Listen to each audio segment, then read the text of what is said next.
folks, this one is for you tonight, or today, or whenever you're listening to this. This is So Bad It's Good with Ryan Bailey. This is your pal Ryan, and this is one of 2 Friday episodes. This is part 2 of Vanderpump Chella to celebrate Coachella's opening weekend, but also to celebrate episode 10. It's all happening again, where Scheana Shay gets married to Breck. We do a Brock and Scheana wedding. Are you guys ready to get nuts? I've had so many good conversations this week that were deep and thoughtful and helped open my heart and press down my anger for the Sandoval situation. But that is all thrown away. We are completely losing that shit. We are angry and we are going to be silly and stupid and we're going to do weird voices. We're going to make weird sounds. It is all happening again in a very bad way, and you guys are along for the ride. So thank you so much for being here. This is part 2, the recap. So if you skipped right to the recap, just to let you know what you missed on part 1, we had Brett Kenyon, who was actually at Scheana's wedding, giving a quick 10-minute interview. I fully reenact the Howie Mandel Sandoval tete-a-tete, the Frost Nixon of just one of the most intense podcast interview. Me and Ariana, we were this we were like a brand, and we were very solid as a brand. And then what I did was I started therapy, not to actually work through our issues. I was just trying to get the therapist to break up with Ariana for me. And then it was weird because Ariana started getting real cool and she was awesome. But then I was like, oh shit, I actually did therapy to break up with her. And this is going completely wrong. She's actually using it as the therapy, and it's making her a better person. My plan's totally a mess. It's been a crazy week, so let's have some fun right now. But I gotta tell you, watching this episode 10, it's all happening again. And of course, it's all happening because of Scheana's tattoo. It's all happening. By the way, if you were watching on YouTube, you can see that I am wearing the Wild World of Ack. This amazing girl made this Sandoval sweatshirt with everything, like Tom's apologies, tears. You got Tom crying right here in the corner. I'm in full Carrot Top regalia right now. I had to dress up. I was feeling this. But this episode, it made me so angry. These people are so damn toxic. These people are so damn... This is not how friends treat friends. Could you imagine? I was thinking about, how they have, celebrity rehab or, intervention? We need to do a rehab for reality stars because it's their brains are mush at this point. This is not normal. This is not normal. Everybody out there this weekend, don't go looking at your friend's girlfriend or wife. Just put that out of there. This is not real. It's real, but unfortunately now there's 10 seasons of people are not thinking straight on this show, and we've got to hold strong because we cannot. I feel we got to get Teresa in that rehab. We got to it's not normal to flip tables. It's awesome for us to watch, but it's not normal. DJ James Kennedy fat shaming everybody's Ale, look at that fat man in Cancun. Look at his big omelet nipples. Yeah. Fat man, it's me, DJ James Kennedy. I'm not in love with Raquel, even though that's all I do is talk about Raquel, even though I have a beautiful girlfriend here. Yeah, guys' night. So the cable company says this is what they gave us as their description. And really, as always with these recaps, I could not do it without the help of Juliana Carraza, who takes just brilliant notes. It's just amazing because these are hard things to take notes on, you guys. It is so much detail because we do line by line here. We don't do willy-nilly. We do every line. If Peter is hello, here's a glass of water, that line is in the recap. It's way too much. But this is my Arizona State University theater background. This is how we would do it at one of the best theater colleges in the nation, is you gotta go for the minute details. But I will tell you, these details fill in everything. But since we know how everything shakes out after the season, you go back, as we talk about, and look at all of these clues. Look at all of these context clues. And yes, I'll say it right off the bat. Yeah, Tom does slap Raquel's ass in that one scene that we're going to talk about. It's not even like, oh, did you see that? It's obvious. There's not even like, the guy slaps his ass. There is like 3 or 4 different lies happening in all of these episodes. And I hate to call Tom a liar after he's already been proven to be a liar. I love that's kind of a weird kind of form of gaslighting too. It's like, I'm telling the truth now. No, it's like he thought he was being really, like, this reinvigorated him. As he talked about on Howie Mandel's amazing podcast, you know, I was having a midlife crisis, and this, like, you know, I didn't feel sexy, you know? If you were to have sex with me, it would have been like a high schooler's second time. Like, he was saying some weird shit. And I gotta say, I was almost starting to feel bad for him. I was like, oh shit, man. It's tough stuff. Real tough stuff. We all are humans. And then I watched this episode and I'm like, this prick. You forget, like, they did this for 8 months, you guys. They did this for 8 months. And Tom, the king shit of everybody. But then you look at Raquel, and Raquel is no, like, you know, like wilting flower. I don't know what I was doing. No. At a certain point, Raquel is a 28-year-old woman. Listen, when I was 28, I had just started to get my credit back in order. I was finally able to have a credit card again. I knew what I was doing. I was a grown-up. But there's some wild shit, because you can see Tom now looking back, like trying to play all of these different angles, trying to like, see Ariana? She kissed Schwartz. She kissed Schwartz, so there's no possible way that anything weird would ever be going. He was like just a really horrible reality show version of David Blaine, trying to be a magician and kind of put the pawn pieces where they may fall so nobody would get suspicious. But if you watch it back, he's really heavy-handed about it. It really reads heavy-handed, but everybody was buying it. Now Raquel, on the other hand, it's really interesting, because the more you watch her, it's just even keeled. It's just, there's a dead behind the eyes. And I'm trying to think of everybody's mental health, because of course it must have been one of those things. They were so caught up in this and so excited and so probably thrilled they were getting away with it. But Raquel, there was that one shot of her sitting next to Ariana at Scheana's wedding. And it was just like, how do you do that after you've already slept with her boyfriend? How do you do that? How do you do that and then try to get sympathy? And then, I mean, just that worries me, because that's not even just a Tom talked her into all of this. Now we start to see a pattern with Raquel.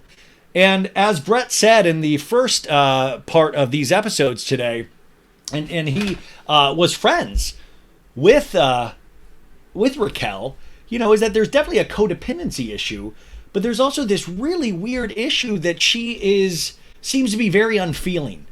You know, you can read on somebody's face when they're worried or when they're sad or when they're happy. You can read this, and you can sometimes read trouble behind the eyes. Like, if you look at my eyes right now, you're like, that's a very troubled man. He's talking in complete sentences, but there's something really off. You can see that. But with Raquel, there's just, and I think that's really diabolical, because I was privy to how they treated this girl. And I just thought that's the part where it's really, every time I start to feel bad for Sandoval, I think about how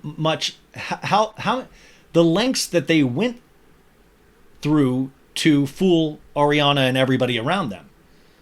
And that, remember, like we talked about in part 1 with the Howie Mandel stuff, is that he was trying to break up with Ariana without ever having to admit any of this stuff happened with Raquel.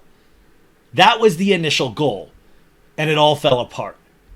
So he wanted to be celebrated. He wanted to be lifted up and be like, wow, Tom did the right thing. He went to therapy and he broke up with your Ariana and they weren't meant to be.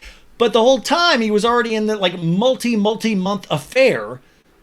I mean, listen, I keep saying this and I know this is so dark, but you know, like the situations like this, you think they're wild. And then you watch like a Dateline NBC episode with Keith Morrison. It's like, welcome back to the Vanderpump vindictiveness.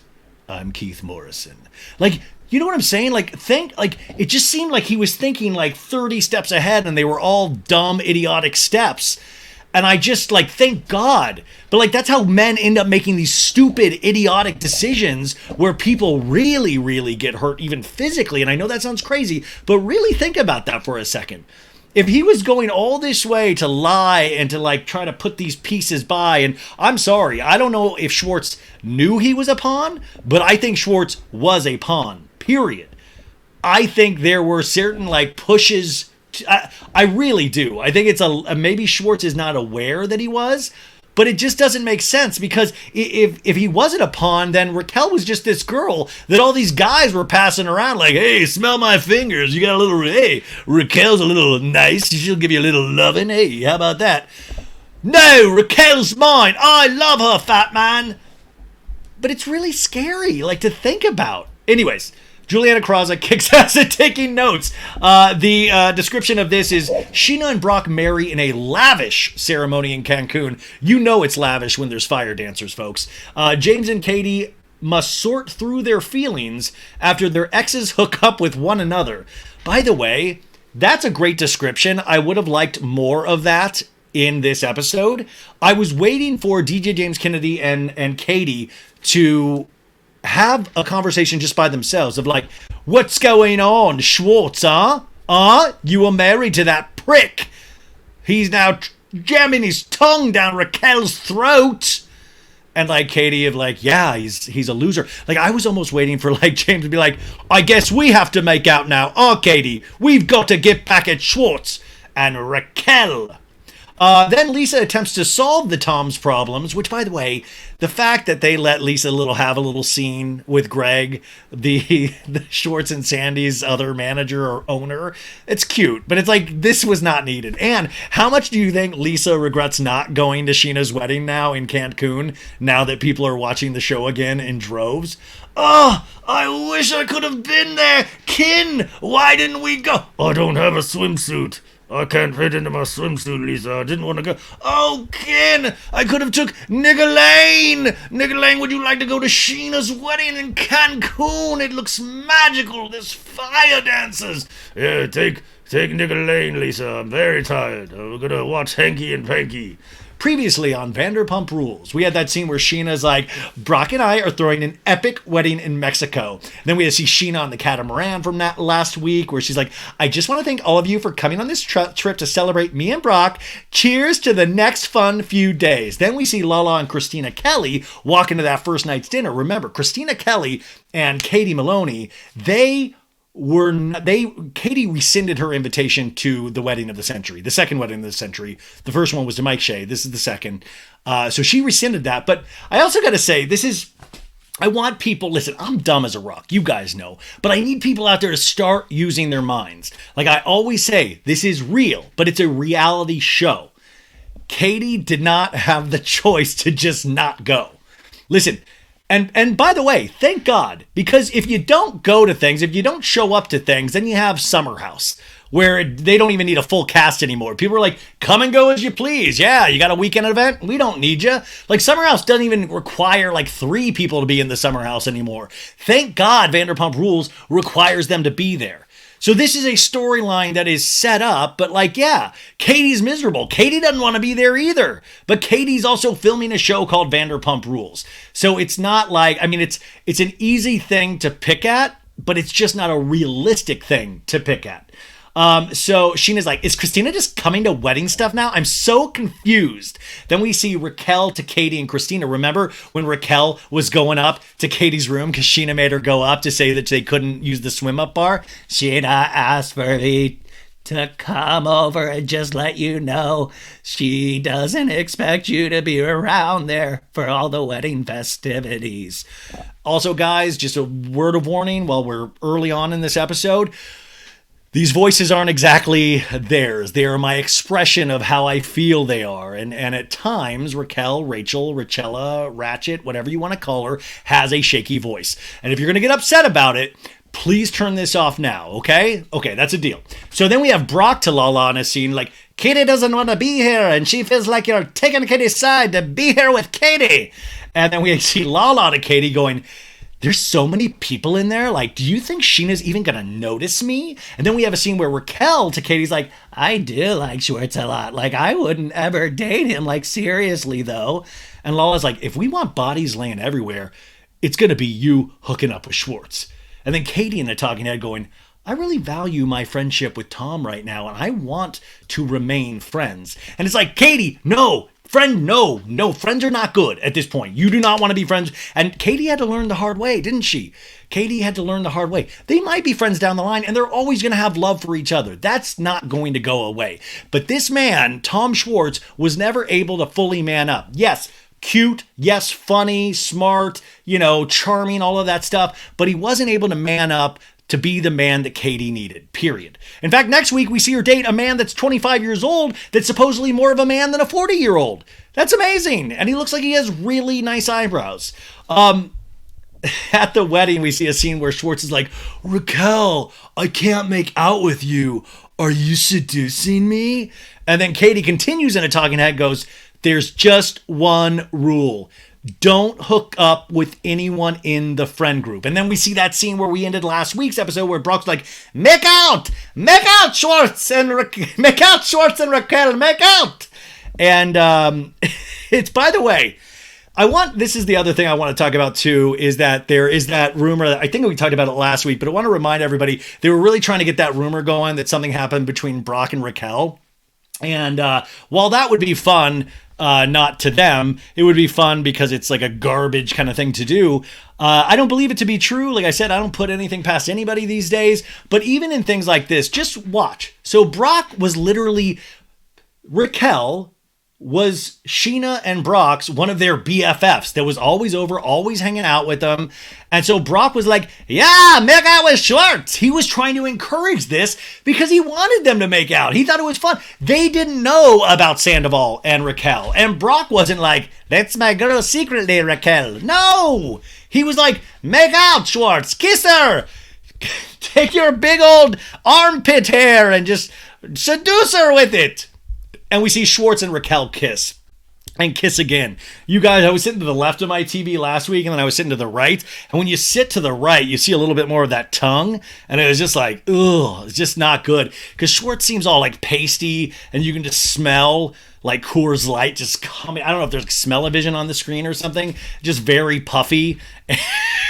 And they didn't play any song tonight, but just know that's like, this one's for you tonight. The episode picks up right where we left off last week at the kiss. And guests are definitely watching and cheering. Now remember, Jax and Brittany and Doute were there. And it's fun because they really did a great job of editing them completely out of it. Now, if you've paid attention to the news, Jax and Brittany, they're doing a watch along with these episodes, which we talked a little bit about in part 1 of tonight's episode.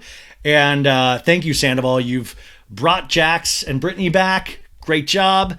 I gotta say, though, even Scheana's wedding was more fun than watching Jax and Brittany's wedding. No offense. It just wasn't it wasn't good that season. It wasn't. And that, like, it felt like it was like 10 episodes at that Kentucky castle that they got married at. But anyways, now they're doing watch-alongs over on Peacock, and Jax is just spouting his insanity that he usually spit. But don't you remember when Jax was on saying something of like, yeah, I was at Scheana's wedding, but I declined to be on camera. And it's like, dude, you didn't decline nothing. You're jumping at every chance Bravo gives you right now. You did not decline it. They were told not to use you.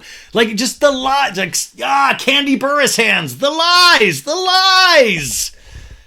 Schwartz is like hearing the cheers from their kiss, and he's like, is that for us? And Raquel's like, I think so. And then they laugh really hard. I'm like, ha ha ha ha, because it's so fucking funny that Katie asked one damn thing of you. You couldn't do it in your marriage, and you can't do it out of your marriage. You can't even just do one damn thing right. And Schwartz is like, was it anticlimactic, the kiss? And Raquel's like, I mean, it was pretty nice. And Schwartz is like, it was not bad. And Raquel goes, I feel like we should go somewhere, like, private. And at this point, I was like, what is this? Like, is she, like, Patricia Arquette and True Romance? Did somebody hire Raquel to like go, give him his Schwartz back? And Schwartz is like, let's go over there. I mean, I'm not going to say we're going to make out more, but... And Raquel goes, oh my God. And they go over to this little pool and they're hiding behind these like, kind of like this little brick structure. Now we go back to the Blue Water Grill, and Kristina's like telling Katie, hey, let's go get a drink at one of the bars. And so it's Katie, Kristina, Allie, James, and Lala. They all head out, and Raquel and Schwartz are hiding behind that little structure by the pool. And Raquel's like, yeah, I like the vibe. This is good. And Schwartz immediately, they start kissing her, and she grabs his neck, and they get into it. It's just like two feral animals, but boring. Raquel in a talking head is like, his lips are like soft and like sweet, delicate kisses. Yeah, Raquel, they're lazy lips. The man's lazy in everything he does. They're sweet. He can't kiss hard. That'd be too much work. Just lazy kisses that just kind of give up and go nowhere. And then you realize all this. You realize he's just got a mound of armpit hair hanging out. By the way, I keep bringing up the armpit hair because if you don't remember, last week, he drunkenly came up to Katie in Cancun and Kristina Kelly at dinner and was like, Katie, remember, like, would you trim my armpit hair? And he was like, Katie trims my armpit hair because it gets very long. And I had this extended, like, dream sequence where it was just like his armpit hair is like Adam Duritz's hair from Counting Crows with the dreads. He just Schwartz opens his armpit and it's like Mr. Jones and me. Anywho, they're just kissing and Schwartz stops kissing. He's like, oh, I won't make out with you. Sorry, the moment's past. Anyways, and Raquel's like, no, you can make out with me whenever you want. Raquel continues in the talking head. I feel giddy. I feel happy. I feel excited. I feel like maybe this could be something. Remember, you guys, these talking heads are filmed much later after the episode has been filmed. So this is wild because this means her relationship with Sandoval was in full bloom at this point. And here she is looking directly to a camera and saying, I feel good, I feel excited, and she's pulling it off. And by the way, there was a couple talking head appearances from Raquel tonight where I made the note, this girl practices her talking heads. And you could tell because you could tell she had like made inflection notes of like, I used to do this as an actor, like, oh, hit this one word, like go up when you're hitting this word or go down to emphasize. She would do things like that in these talking heads. And if you compare it with Raquel from last season or the season before, it's not even just that she's getting more confident. I think she rehearses. And I'm not saying Sandoval wrote any of these lines, but I am saying there was a definite game plan here. And at this point, Sandoval was happening. So take that for whatever you want to take it as. Schwartz is like, we just made out. It feels illegal. Like, it feels illegal. And Raquel's like, you're a little kissing bandit. Schwartz covers his mouth and he laughs like a little school. And Schwartz is like, the forbidden fruit. And Raquel's like, Katie already hates me, so might as well. And Schwartz is like, well, I'm never telling her. Don't tell her. And Raquel's like, everyone already knows. And Schwartz is like, no one knows. And Raquel goes, yeah, no one knows. And this is insane because this is where the suspension of disbelief for these people are amazing because, I don't want to call anybody. Like, there's like a fucking cameraman right there. Oh, shit. Oh my God, was the guy with the camera in front of us filming the whole time? Teddy, is there actual film in that thing? Oh no, Katie's gonna kill me. Oh, I thought this could be a secret. By the way, I will say, I was texted that weekend. I already knew they had made out when they had made out.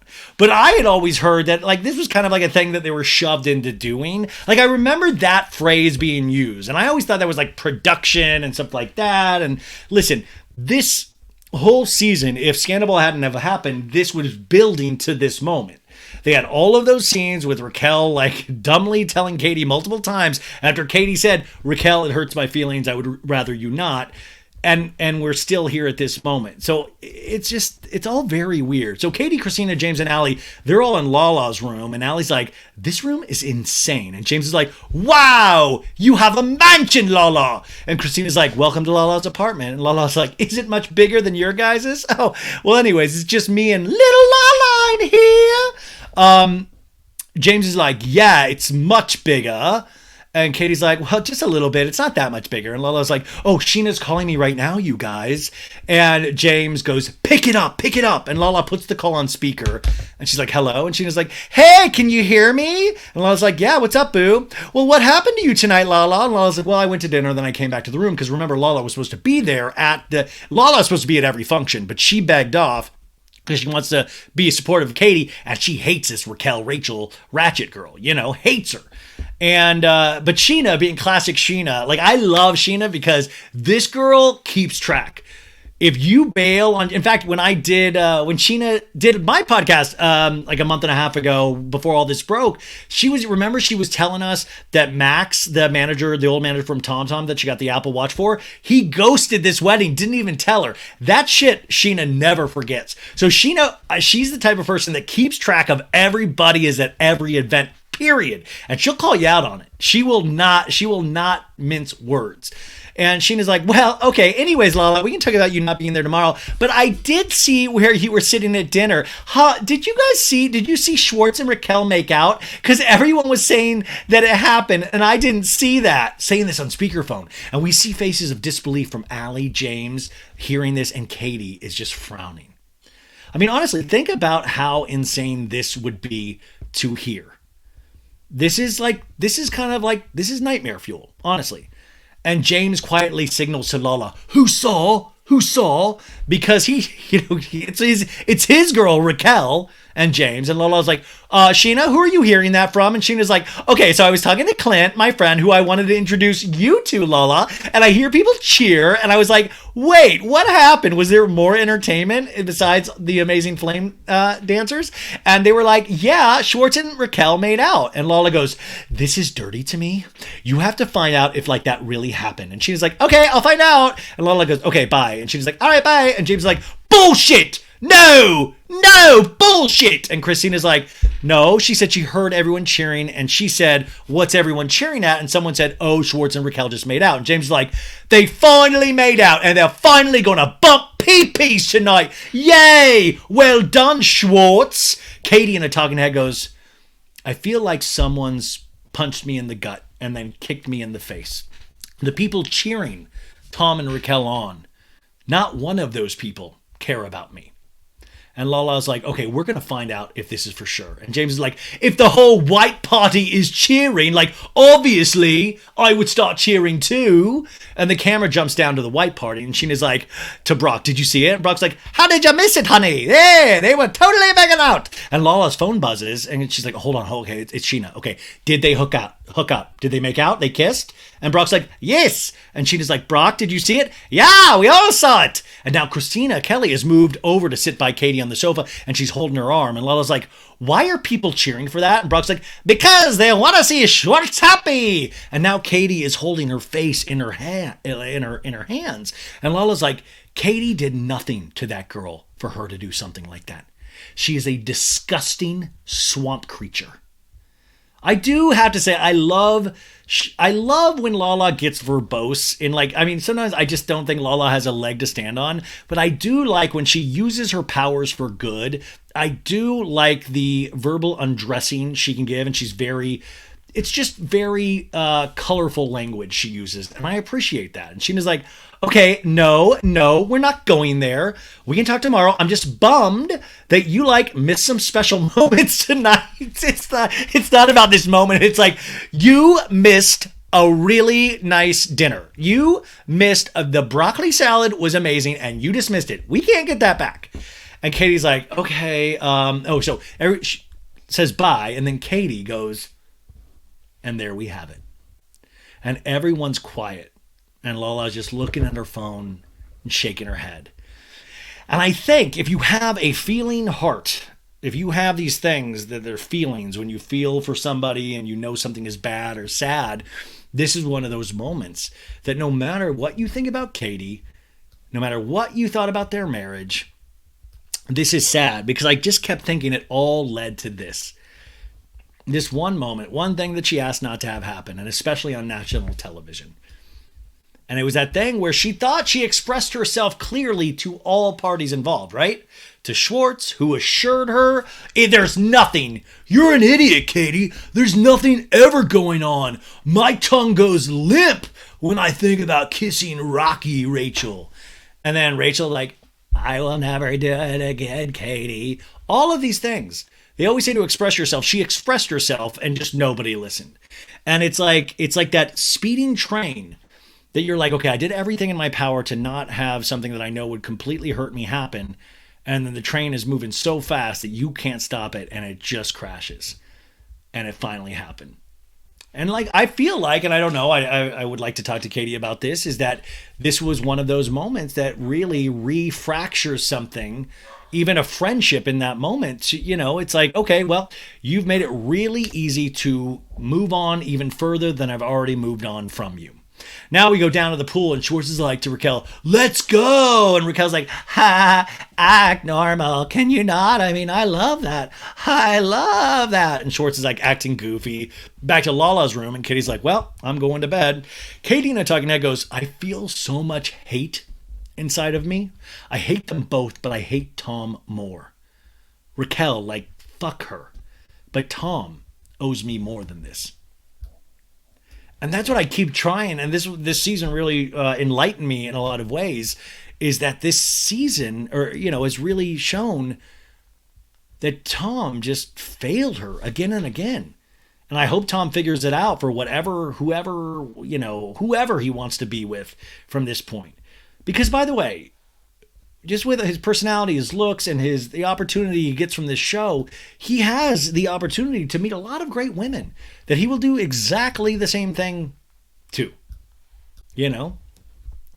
But it really did make me sad. And Katie and Kristina leave Lala's room, and James is like, I mean, I've known this whole time he had a massive hots for her. I mean, like, who doesn't? I don't, James. Like, he says this. By the way, Allie is right there. Allie is right there. And James is like, everybody's got the massive hots for her. I mean, look at those legs. Legs to nowhere. Oh, look at that body. Oh, my God. Yes. Like, I don't see it, man. I feel like I'm going crazy sometimes because I feel like she looks like equine. There's like not like a horse face. I don't mean like that. I mean, just like very tall and there's like a gangly element to it. And if like she puts on makeup, I don't know. I don't want to I'm not supposed to talk about girls' looks, but you know what I'm saying? Like sometimes I'm like, zoinks. But then, and then I'm like, but I just don't see the ba-bam. I don't see it sometimes. I don't see it. But James is like, oh my God, supermodel. Says it right in front of his new girlfriend. And Lala's like, I'm telling you right now, your ex-fiance is a fucking whore. You the hoe. You the cheap, broke down hoe. And James is like, honestly, he wants to fuck the shit out of Raquel and deep, up the ass, up the pussy, up the mouth, whatever. He wants it all. Come on. James is insane. And Allie gets up to leave and goes, you guys are disgusting. And James is like, fine, I'm sorry, but it's true. And Allie goes, bye, Lala. And James is like, I gotta go to bed. I'm in trouble now. I guess it's illegal to talk about how hot your ex-fiance is and how everybody wants that puss. My God, throw me in jail. Jeez. We're back down at the pool, and some guy says, oh, by the way, this is not some guy. It's Jason Caperna, who is Janet Elizabeth, who's been on the show a bunch, and all of these guys is good friends. It's her husband, good guy. And he says, you and Raquel just made out the whole time to Schwartz? And Schwartz, with an aw shucks grins, like, yeah, like, smell my fingers, Jason, I think. And then he's like, no, he goes, I think I'm just going to go to my room. The party has now moved to Scheana and Brock's room, where a number of people are still drinking and partying, just going buck wild. And Scheana's like, this is what Joey brought us from Vegas, so I brought it for you, Raquel. And she looks over, and it's like a little mini galaxy light, you guys. It's a little version of Raquel's galaxy light. She's like, I love it. I love it. I love to look at my galaxy light. And Sandoval's like, Raquel. Sandoval looks like all sweaty and just weird. Like, it was like a real slithery. He's doing like a real slithery, sweaty kind of whole. His body movements, like, just looks like totally jacked. Like you've had too much Red Bull and Jägermeister together. It's just a bad combination, whatever this dude is on right now. And Ariana is sitting next to Raquel and Scheana, and Ariana's like, Tom, stop. You're acting weird. And Sandoval's like, I'm not acting anything. What are you talking about? This is what I'm talking about. He's so heavy-handed here that I'm like, he's guilty of something.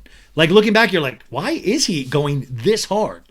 And he's like whispering to, like, by the way, somebody said that in this moment he was like supposedly whispering to Raquel, she's jealous, but I didn't see that. Anyways, Ariana goes, why are you saying Raquel, Raquel, Raquel? What is, and Sandoval goes, because she made out with Schwartz. And Ariana to Raquel's like, you what? Because Ariana, remember, was in that scene with Katie when Katie was like, oh my God, this is all too much. And Ariana goes, I didn't know you had it in you, Raquel. Oh yeah, she had it in her all right. Are you kidding me? And Raquel cracks up laughing and looks at Sandoval, who is cracking up laughing. So they're like, ah, and he's like, ah. And Ariana's like, I need details. And Raquel's like, it was just a moment, but like a lot of people cheered, like Ariana. And Ariana's like covering her face in horror, and she's like, people cheered? Because Ariana is smart enough to know the ramifications of that. And Sandoval has this weird Joker, just weird Joker grin. But I'm talking like the Jared Leto Joker, not the Heath Ledger cool Joker, you know? And he's bending down around Raquel towards Ariana.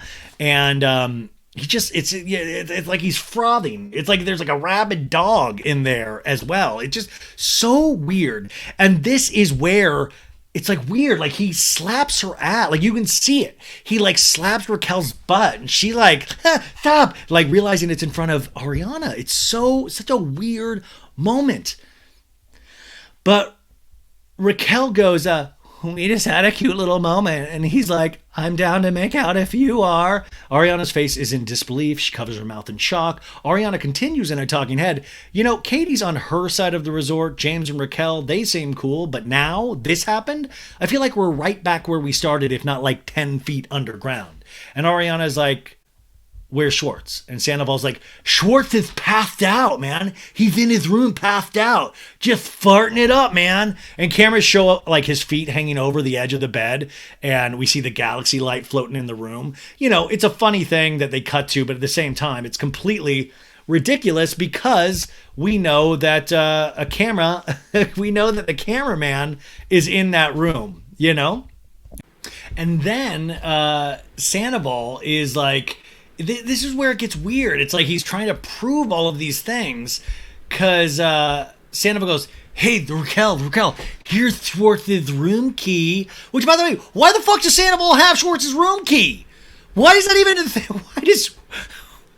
Here's Schwartz's room key. I've also got Lala. I have a Scheana room key. I have a DJ James Kennedy room key. Like, what? He throws the room key on the table in front of Raquel, and Ariana's like, Tom, get the fuck out of here. It's the worst joke ever. This is Ariana probably not being a supportive girlfriend by calling him a fucking weirdo, because he's being a fucking weirdo. And Tom's like, what, Ariana? And Raquel's like, can we have fun now? And Ariana's like, yeah. And Sandoval's like, let's have some fun. And then we go outside. Everybody's getting into the private pool out of Brock and Scheana's room. People are chanting, skinny dip, skinny dip. Whenever anybody chants that anywhere near me, I'm always like, I gotta go. Irish goodbye that. I'm not taking my pants off in front of anybody. In fact, in high school, I remember Horizon High School in Paradise Valley, Scottsdale, Arizona. I remember going with some friends. It was like the cool thing to streak on the football field, and I'd be like, I'm cramping up. You know what? I'm gonna leave the old jeans on. It's not good for my hammies. If I was like, kids are so stupid. What's so cool about running around naked? Anyways, that's my issue. And everybody starts skinny dipping. Raquel walks right into the pool with her clothes and sunglasses on. And Ariana is like in the water with her top off. And by the way, Sandoval is in there only with his shorts on, but he's like talking to Raquel, not even paying attention. This beautiful naked woman, Ariana, right here.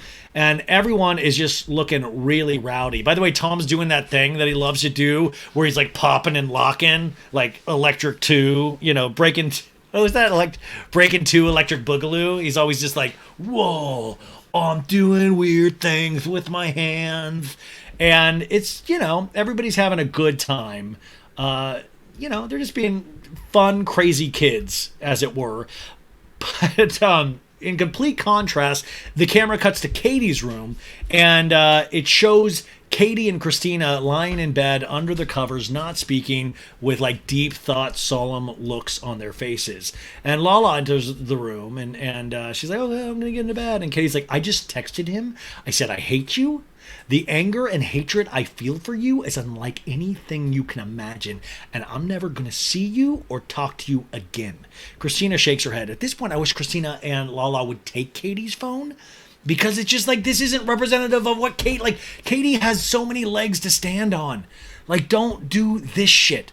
He's a miserable prick in this moment. He knows it, and we all know it. You don't, we will do that work for you, Katie. And Chris, Lala's like, even Brock, like, we cheered because we want Schwartz to be happy. And Kristina's like, making out with Raquel is happy? Like, you guys. And Lala goes, there is no chemistry there.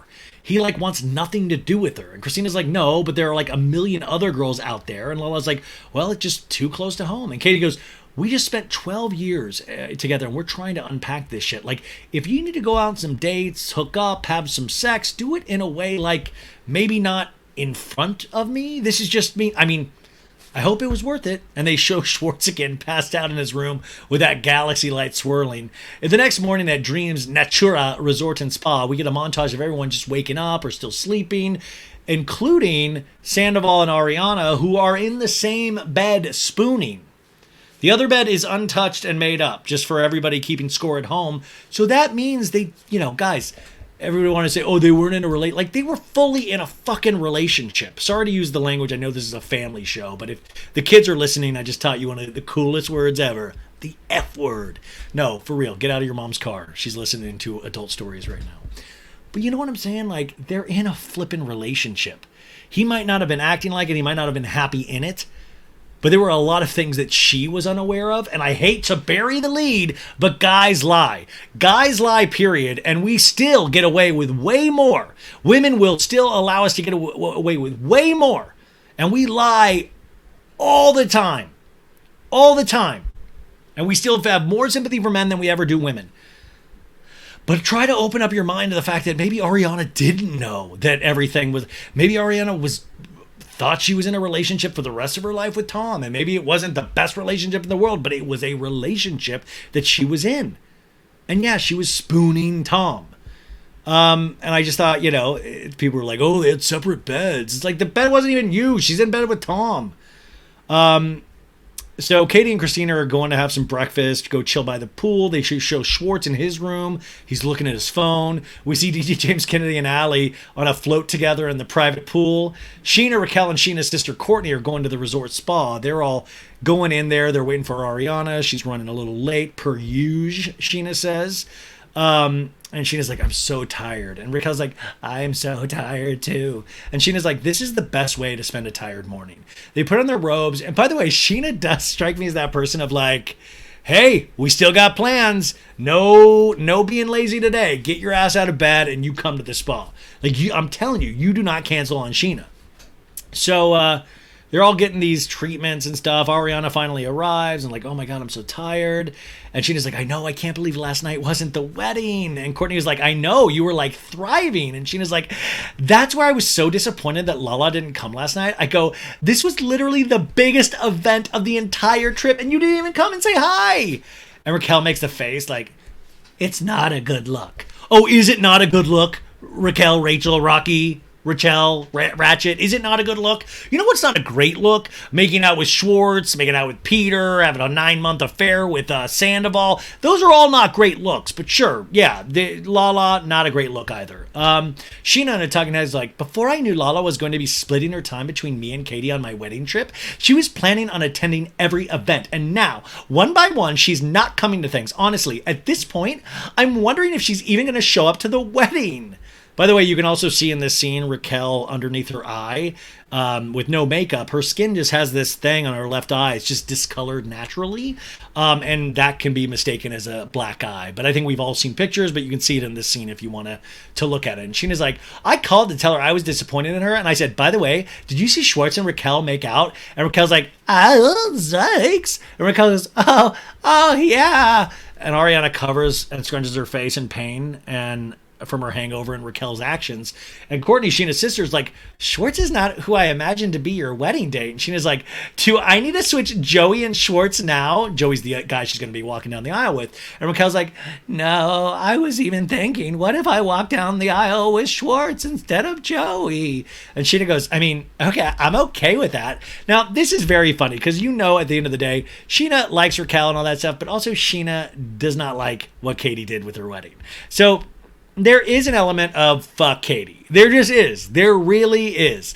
And Scheana thinks she has a leg to stand on with that kind of feeling, I think. Raquel's phone rings and it's Schwartz FaceTiming her.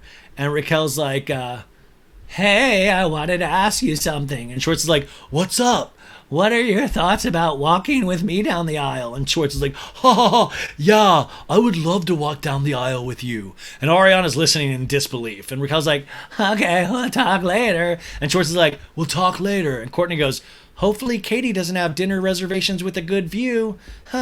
Courtney already thinking like just deeper and harder than any of these people around her. DJ, James, Kennedy, and Allie are sitting by the pool, and Allie hands James a yellow hibiscus flower. She's like, I got that for you. And James is like, you did not. And she's like, yeah, I did. Thank you. I don't think a girl's ever given me a flower. I've had a girl peg me, but never a flower. No. He kisses her and, they see Schwartz and they're like, hey, Schwartz. And DJ James Kennedy's like, how we feeling? He's laying down, Schwartz, and Allie's laying next to him.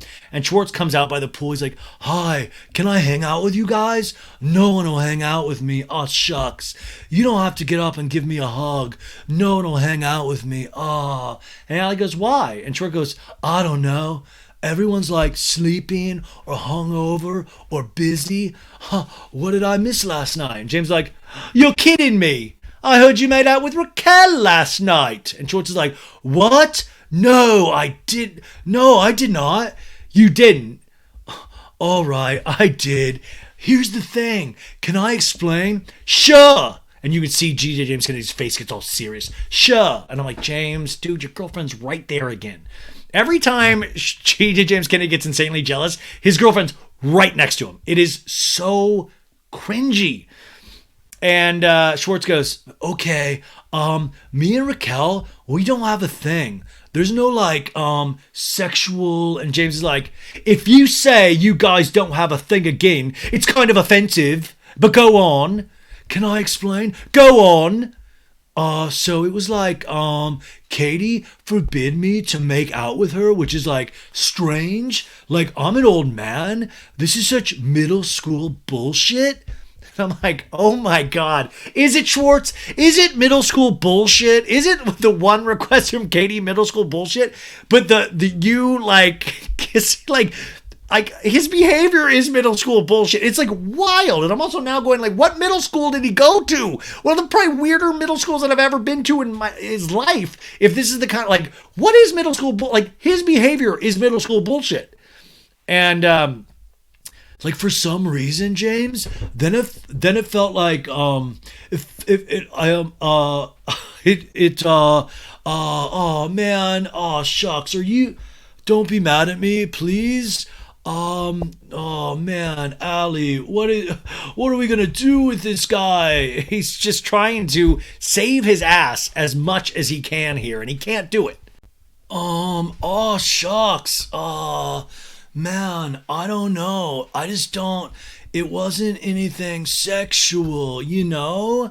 And so James is like, Schwartz is like, for some reason, then it felt like sticking it to the man last night. So Schwartz now is like, it was like a protest.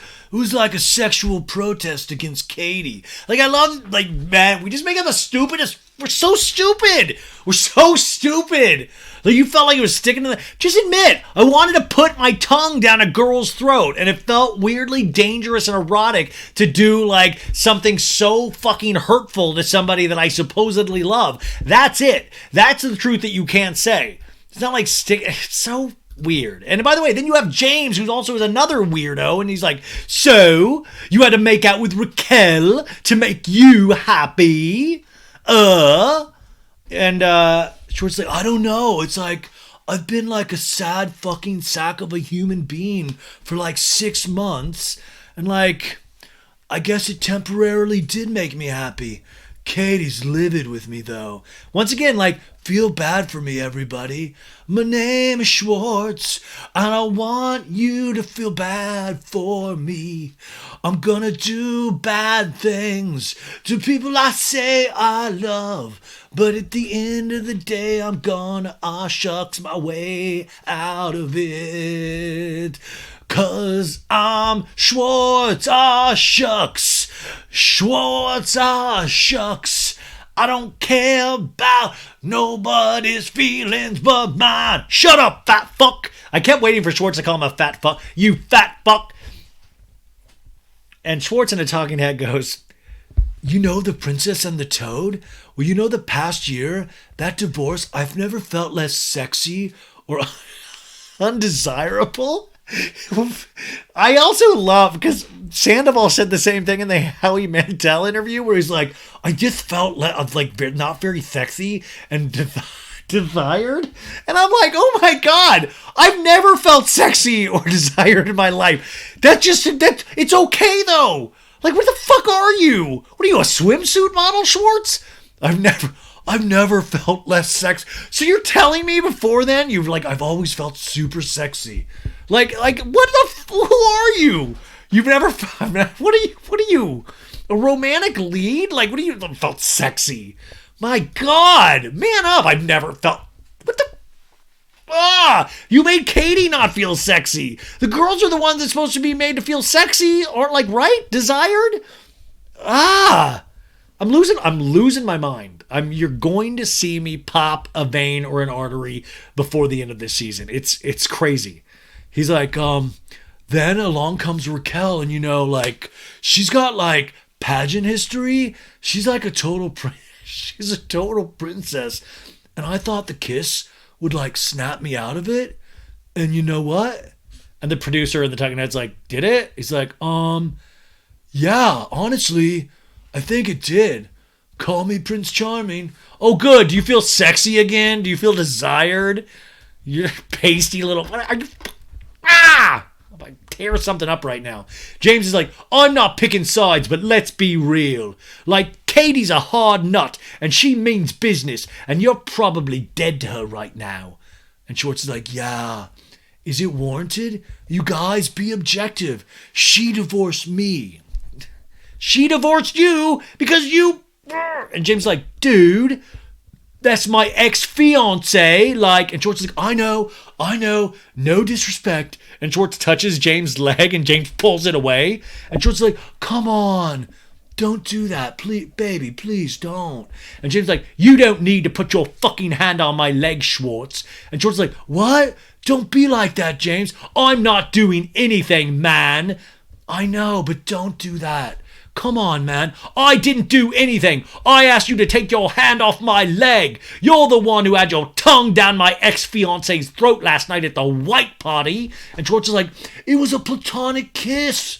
James rolls his eyes. Allie just beautifully sitting there, pretty, blue swimsuit, just wondering what the fuck is going on with the decisions she's made in her life. And James in her talking head's like, Schwartz is a fucking pussy. He hits the goes, Schwartz is a fucking pussy. I just hope everyone fucking sees the calculatedness that he's calculated, how calculated what he has done is, right? And just how he's maneuvering around. It's just so sneaky. And Schwartz is like, Allie, back me up here. And James is like, she doesn't need to back you up, Schwartz. James continues in a talking head. I've honestly seen how he looks at Raquel. Like, let's be honest, huh? And James goes, I'm going to create a little boundary. between you and Allie. She doesn't really need to be your friend. And Schwartz is like, what do you mean? And Allie's like, you don't need to create a boundary. And James is like, I'm not going to get mad and say things I don't mean and do what James always does. It's always great when James refers to himself in the third person. What I am going to do is, what I'm not doing is patting you on the leg and asking my current girlfriend right now to back you up about a kiss with my ex-fiance. Don't you dare do that. And Schwartz is like, I was being facetious, man. Relax. Facetious. Yeah, big words, Schwartz. Meanwhile, we pop over to Villa Rosa. Hey, guys, let's quickly slow down the entire plot. We're going over to Villa Rosa back in California. Lisa's feeding her swans, Hanky and Panky, and I will tell you this. I hate to be... did you notice the dump truck Lisa's working with back there, huh? I mean... I like big butts and I cannot lie. Not unless she's 5'3". No, Lisa's like stacked, dude. I'd hate to be like all lascivious and pervy, but like, bam, like, whoa. Did you see her rocking those jeans? I was like, damn. You got a permit for that thing? What? I was like, Ken's like, don't put on those jeans. I don't want men looking at you while you're feeding Hanky and Panky. That's my big dump truck. So,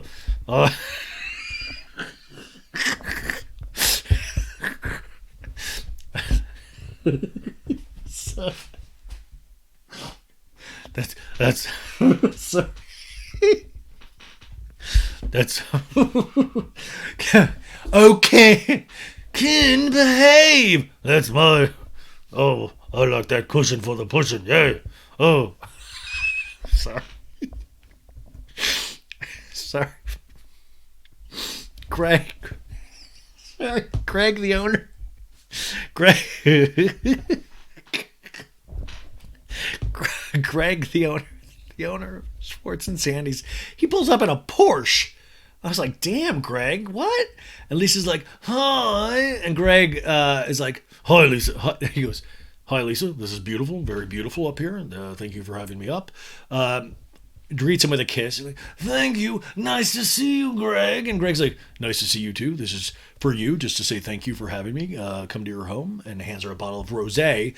And Lisa's like, this whole place is full of wild animals, including me, Greg. So be careful. And Greg's like, I'm never afraid of that, Lisa. Okay. And Lisa in a talking head goes, I was a little nervous actually reaching out to Greg because maybe he thought I was overstepping the boundaries. He might have thought, fuck Vanderpump, what do you know? Keep it to your own restaurant. But actually, he was pretty amenable to the meeting. And Lisa's like, red, white, rosé, or water, Greg? And Greg's like, I'll have whatever you're having, Lisa.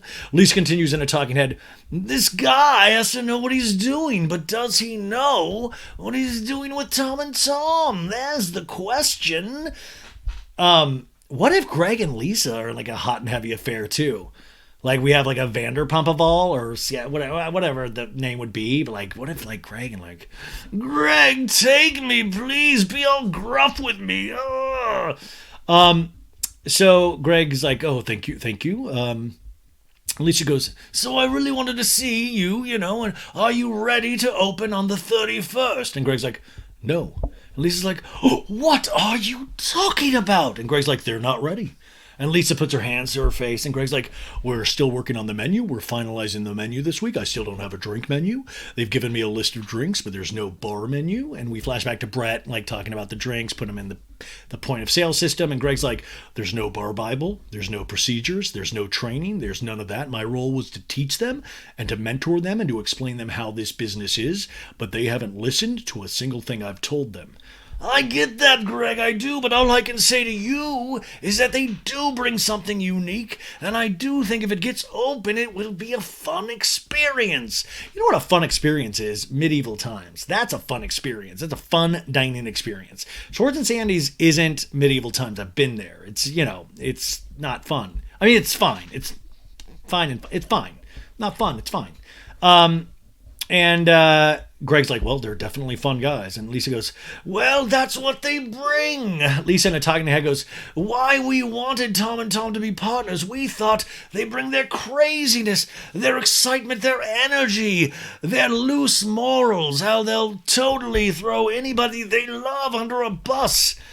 But I'm looking at Greg that I don't think he has that appreciation. And Lisa goes, I'm personally going to kick their skinny asses until we get it done. And Greg's like, well, sure, And Lisa goes, as long as you promise that if I get that done, you'll open on the 31st.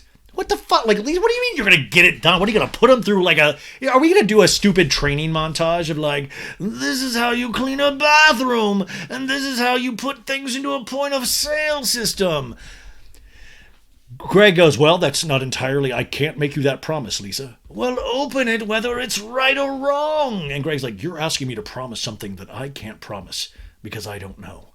Now Lisa is like, damn, Greg, you're getting me all hot and bothered. Oh. We go back to Cancun. It's 2:08 p.m.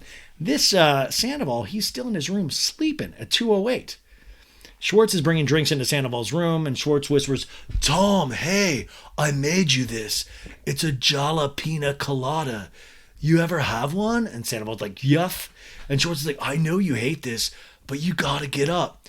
All right, let's go. And Schwartz is like, you can't say that and pass back out, man. Hey, they're waiting on us. The wedding started 5 minutes ago. Scheana's fucking pissed. Ariana got a different room. He's just doing all that funny Joker stuff. Oh, you just slept with Raquel. Oh. Sandoval's like, shut up. And Schwartz is like, drink your jalapeno colada, dog. What's going on? What the hell happened last night? I had a really weird dream. I was fucking wasted by the pool, and I made out with Raquel. And Sandoval's like, didn't happen, did it? And Schwartz is like, no, I don't think so. These are dirty dogs, you guys. The disgusting brothers at it again. Woo! Meanwhile, Lala knocks on Scheana's door. She comes in. They're going to have a little scene. By the way, all you real big VPR heads back in the day, you remember a couple seasons ago, Scheana, that green frog that was always on her bed. I remember the one season when she was dug that dude Adam that she got the penguin for. There was a shot of her bed and it had this little frog stuffed animal. Scheana brought the frog stuffed animal to Cancun. I don't know if he had to get a passport or something, but they stuffed animals laying right on the bed. I was like, what? Scheana travels with stuffed animals? That's amazing. I was like, wow. So Sheena's like, hey girl, what's going on? So Scheana goes, I'm so tired. I went to bed so late. I got up so early. And Lala's like, tonight you need to get a lot of rest. And Sheena's like, yeah, well, we have dinner at 5:30. Are you coming to that? And Lala goes, I'm not going to come to that. I'm going to go off property for dinner. I just can't. And Scheana goes, well, what happened last night? I thought you were having dinner with them early and then you were coming. And Lala's like, yeah, my life is intense right now.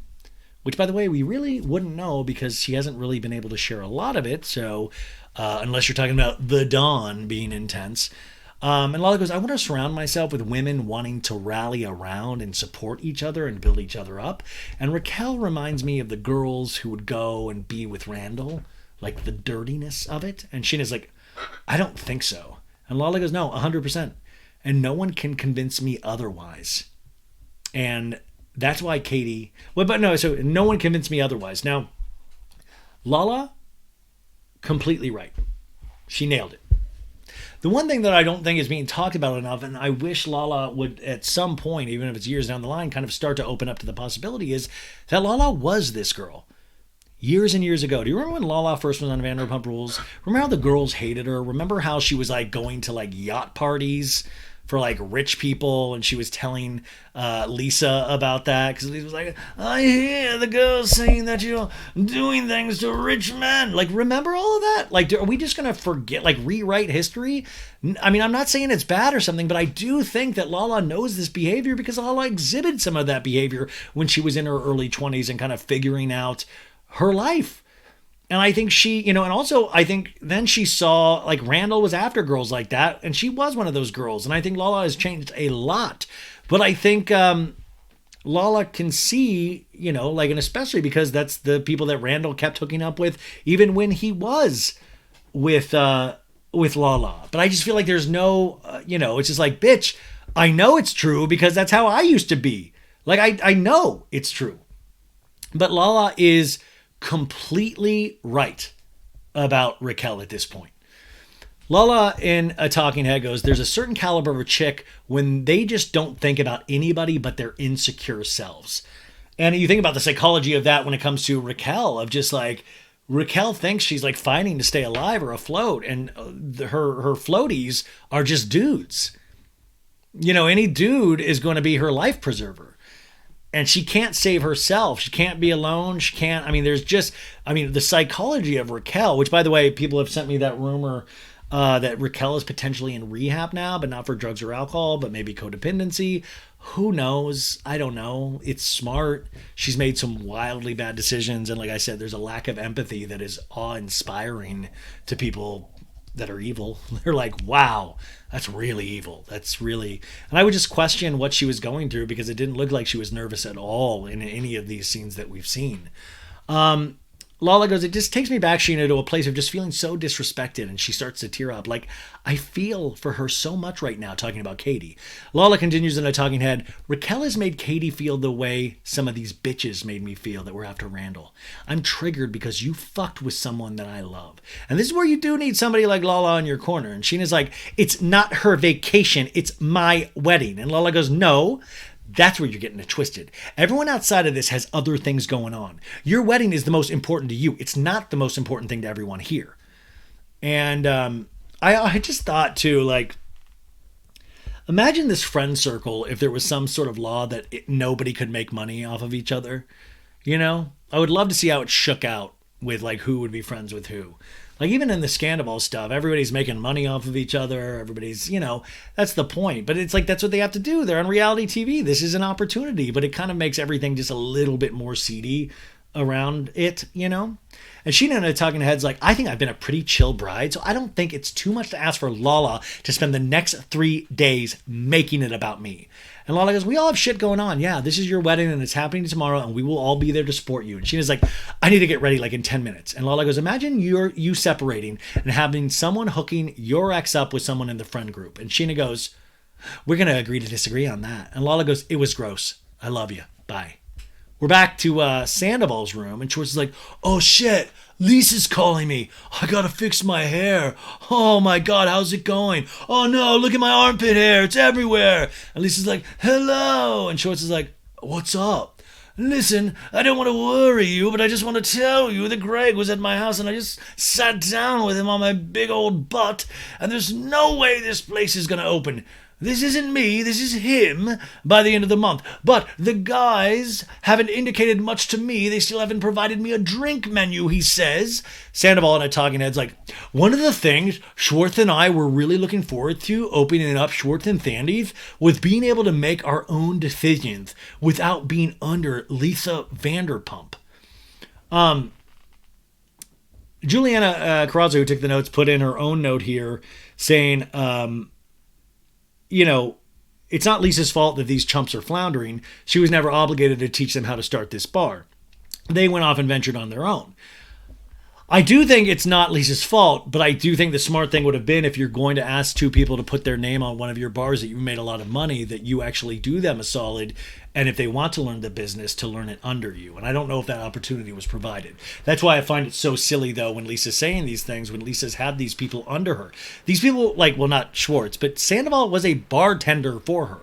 Like, there's a certain way to do things. There's a certain way she operates, and I'm just wildly shocked that she didn't put them through some kind of intense training until this moment. So it's not Lisa's fault, but I do think there's a big, wide thing where it's like, come on. Really? You did? I mean, like, yeah, they wanted to go do this because Lisa's opening her own. Like, Lisa got the toms for this, and they wanted to do something else. Lisa's like, when did you put the drink menu in? And Schwartz is like, 3 days ago. Sandoval continues in his talking head, but Greg going to Lisa and talking about our business, questioning us, is sort of defeating the purpose. And I'm like, dude, you were like busy having a fucking affair. You dudes are just not feeling sexy and like desired. So it's like, man, you should have maybe not gone for trying to feel sexy and desired. Maybe just go for learning how to do your job. And then everything else potentially will fall into place. That's why it's girls. They always say girls have the most feelings and all that. We are open heart wounds, men. We're just wussies. We're open heart wounds. Me, them, everybody. Lisa's like, have fun and send Scheana my love. And Schwartz is like, we will. We love and appreciate you. Has it all been okay? And Sandoval's like, yeah, I've been, what do you mean? It's great, Lisa, it's great. What does mean? Well, nothing, dude. And Schwartz is like, ha, ha, ha, ha, because they're talking about the Raquel thing in their minds. And Lisa's like, I'm not a dude, okay? Don't call her dude, man. Get that out of your vocabulary. He says it's gender neutral. If. Bye.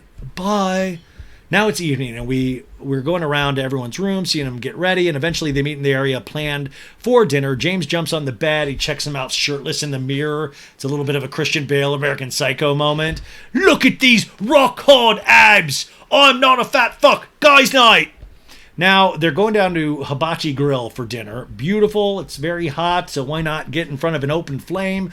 Raquel is sitting next to Schwartz and Sandoval. And Scheana's like, James and Allie are coming out right now. Do you guys want to swap? And she meant swap with Schwartz, so Raquel, sitting on the end, wouldn't have to be next to James and Allie. And Raquel's like, maybe. And Schwartz is like, yeah, I'll sit there. Which now also puts Raquel in the middle of Schwartz and Sandoval. And then Ariana's at the other side of Sandoval. The chef comes out and asks if anybody has allergies, and James and Schwartz is like, no, except I'm allergic to this fake bullshit, Schwartz, fake bullshit. Miguel, the chef, squeezes oil onto the grill in the shape of a heart for Scheana and Brock. Raquel referring to something the chef is doing, like going, it's Lala, she's too chicken to come to dinner. She takes a picture with her phone, and Sandoval laughs. We see Katie, Kristina, and Lala fighting seats in the lobby bar, and they're getting drink orders. It's Kristina Kelly's birthday. I gotta say, the lighting on Lala in this scene from the sun going down, it's beautiful. Like, Lala, I don't usually think Lala is gorgeous. I don't know, but she's stunning with the light shining on her. Am I about to cry? Anyways, we're bouncing back and forth from the hibachi grill to them, and Schwartz is like, I'm gonna have a talk with Katie. And Raquel's like, a talk with your ex-wife? With Katie, yeah. Again, James is sitting next to him listening to their conversation. Raquel's like, I feel like I'm more in the doghouse than you. And Schwartz is like, we're anti-establishment. We're rock and roll. Yeah, we're rock and roll, baby. And then they laugh. It's so dumb. James to Raquel's like, so, you made out with Peter, Schwartz, Tom, and who else? Who else did you make out with that's in our friend group? Now, everybody keeps saying to me that she says Tom here, right? She says Schwartz, Peter, and then he says Tom, but it's like, Tom. He does this really weird, like, Tom. Now, Ariana's right there.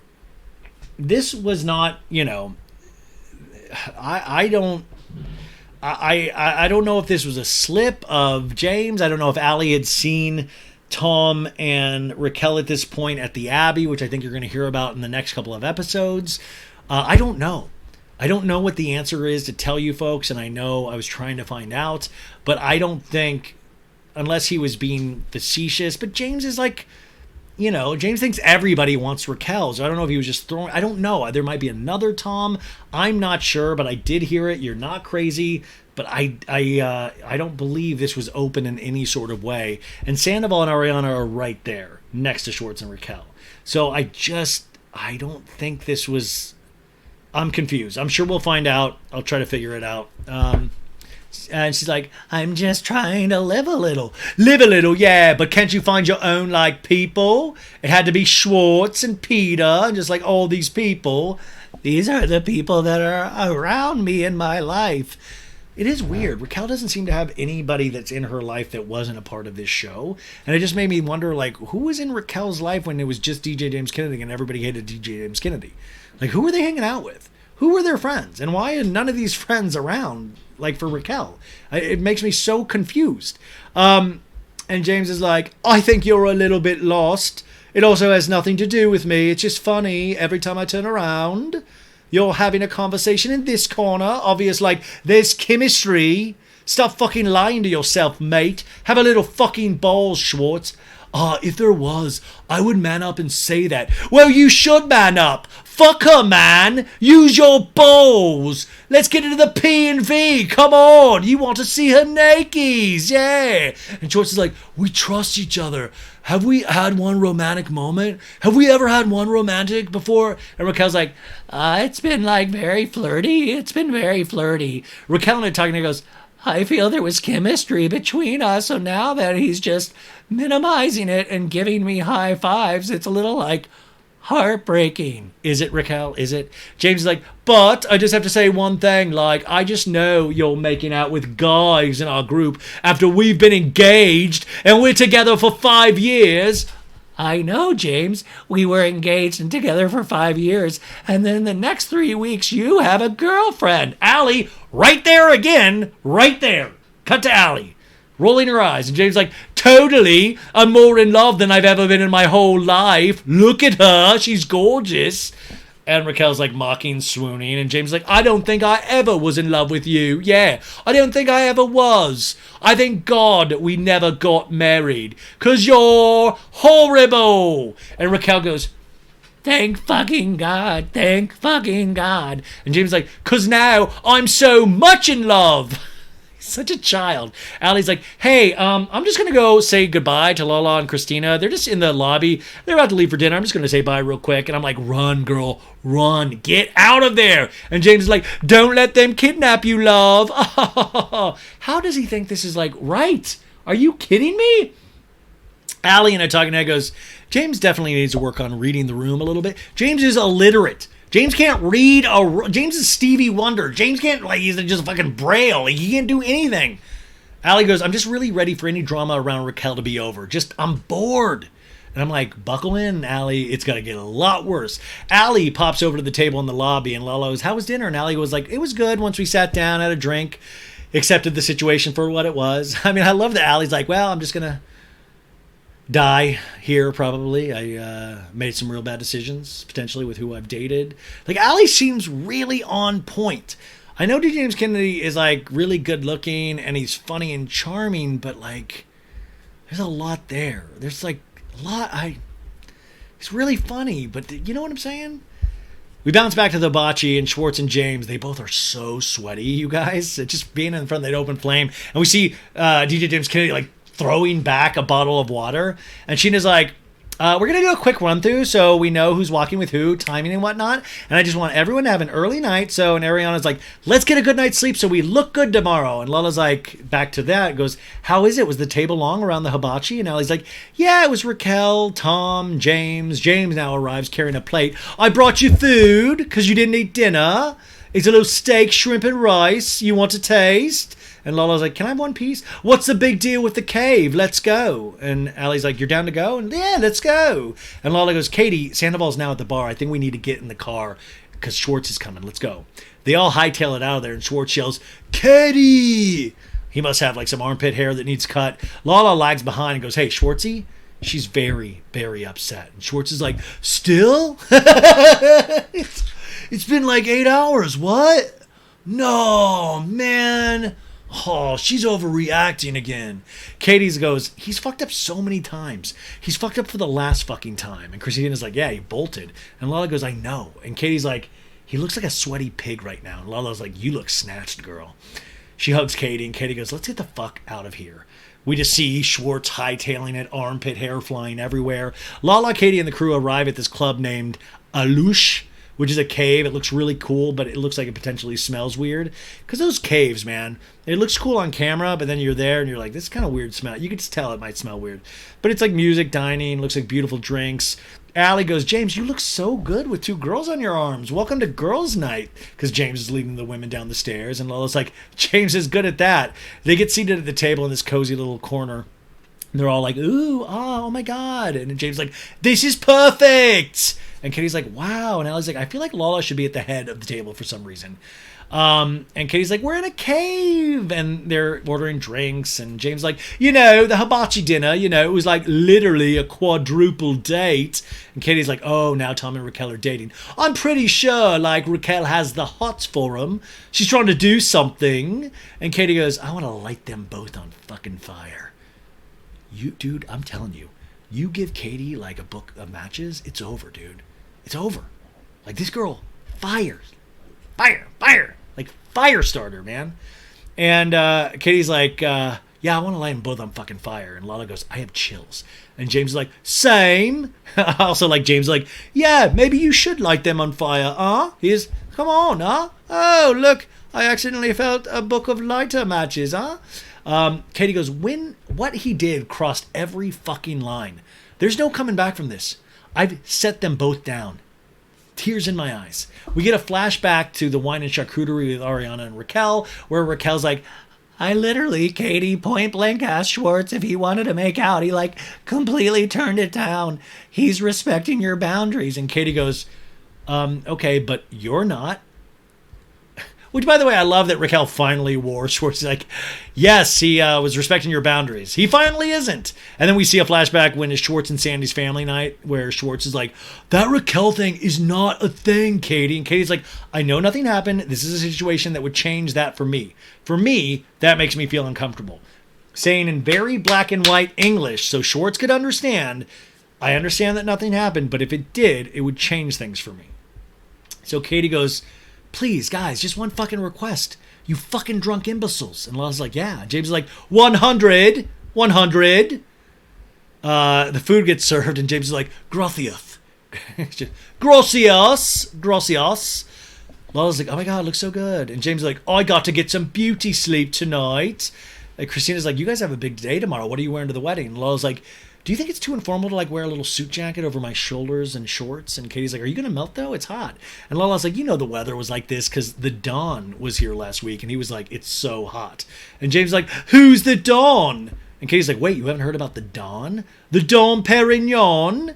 And Lala's like, it's the boy who I met in Havasu that made Katie not get her security deposit back at that Airbnb because I supposedly squirted all over the bed. Sorry.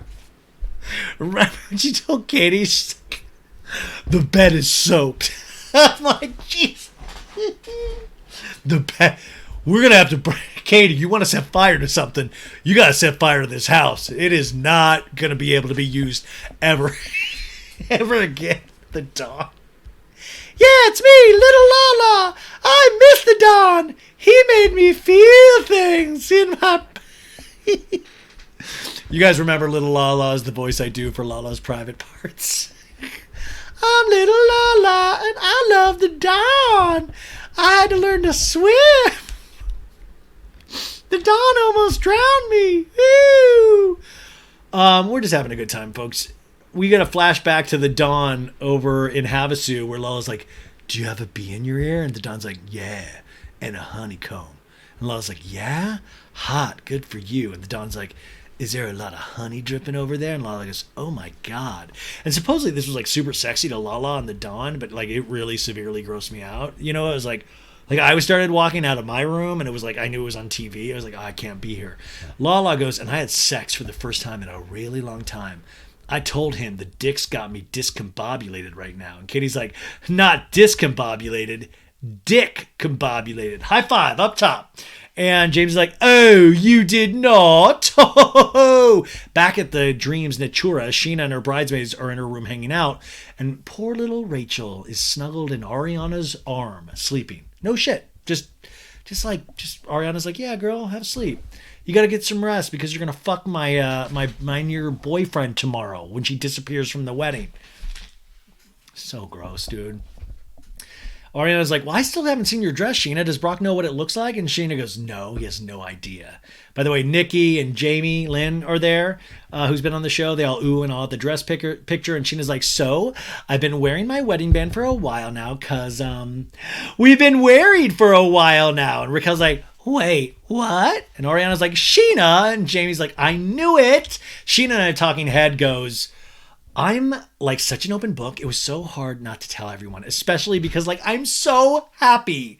Scheana goes, when his investor's visa needed to be changed, I also wanted him to get his green card and we have a baby together. We know we're going to be together forever. So we just literally said a couple words. We signed the paper, which by the way, new show idea, 90-day Scheana Shay. Not 90-day fiance, 90-day Scheana Shay. Dude, how good would that be if 90 Day Fiance had Brock and Scheana on it? Hey, I want to get out of my town and go to America. And sorry, this is not good. Everybody's like, when did you do it? And Scheana's like, you guys, it's our 1 year anniversary this week. And Jamie's like, well, congratulations on your 1 year marriage. Ariana's mouth is just dropped to the floor. And Ariana's like, you know what, Scheana? So many people want to get married because they want the wedding. But you've been living in the actual marriage. And the wedding is like a fun little icing on top of the cake. And Sheena's like, yeah. Scheana in a talking head goes, we got married for us.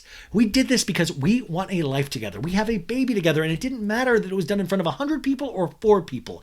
And Brock comes back into the room. You guys still going? And Sheena's like, I was just waiting for you. They don't want to leave me alone. I'm exhausted, Scheana. How long are you guys going to be around? And Ariana's like, no, we're good. We're going to bed. And Sheena's like, I'll text all of you ladies in the group chat in the morning. But wait, I heard you don't want to walk down with Schwartz now. And Raquel's like, no, I don't. And Ariana's like, no, wait. Show them why. Show them why you don't want to do it. And Raquel in a talking head goes, I was a pageant girl, and as a model, any walk down any aisle is very important. Raquel gets up to demonstrate, and they're like, he was like literally, okay, let's go. And we see like him kind of walking clumsily while they were practicing in a side-by-side clip of Raquel and Schwartz 2 hours earlier practicing. Raquel continues in a talking head, Schwartz was so awkward, which is so weird when somebody has a shaky voice and they're saying somebody else is awkward. And Raquel's like, I immediately regretted my decision. Dude, why don't you just tell Schwartz to slow down or teach him your modeling ways, Raquel? Raquel's like, plus, Joey is like a really good walker. And they show him with her practicing, and it's much better. Scheana hugs her bridesmaids, goes, love you, good night, see you tomorrow. And Brock's like, at least we don't have to clean now, we're done. And she's like, ready to do this tomorrow? I was born ready, love you, honey. And Scheana's like, I love you. It's finally Scheana's wedding day.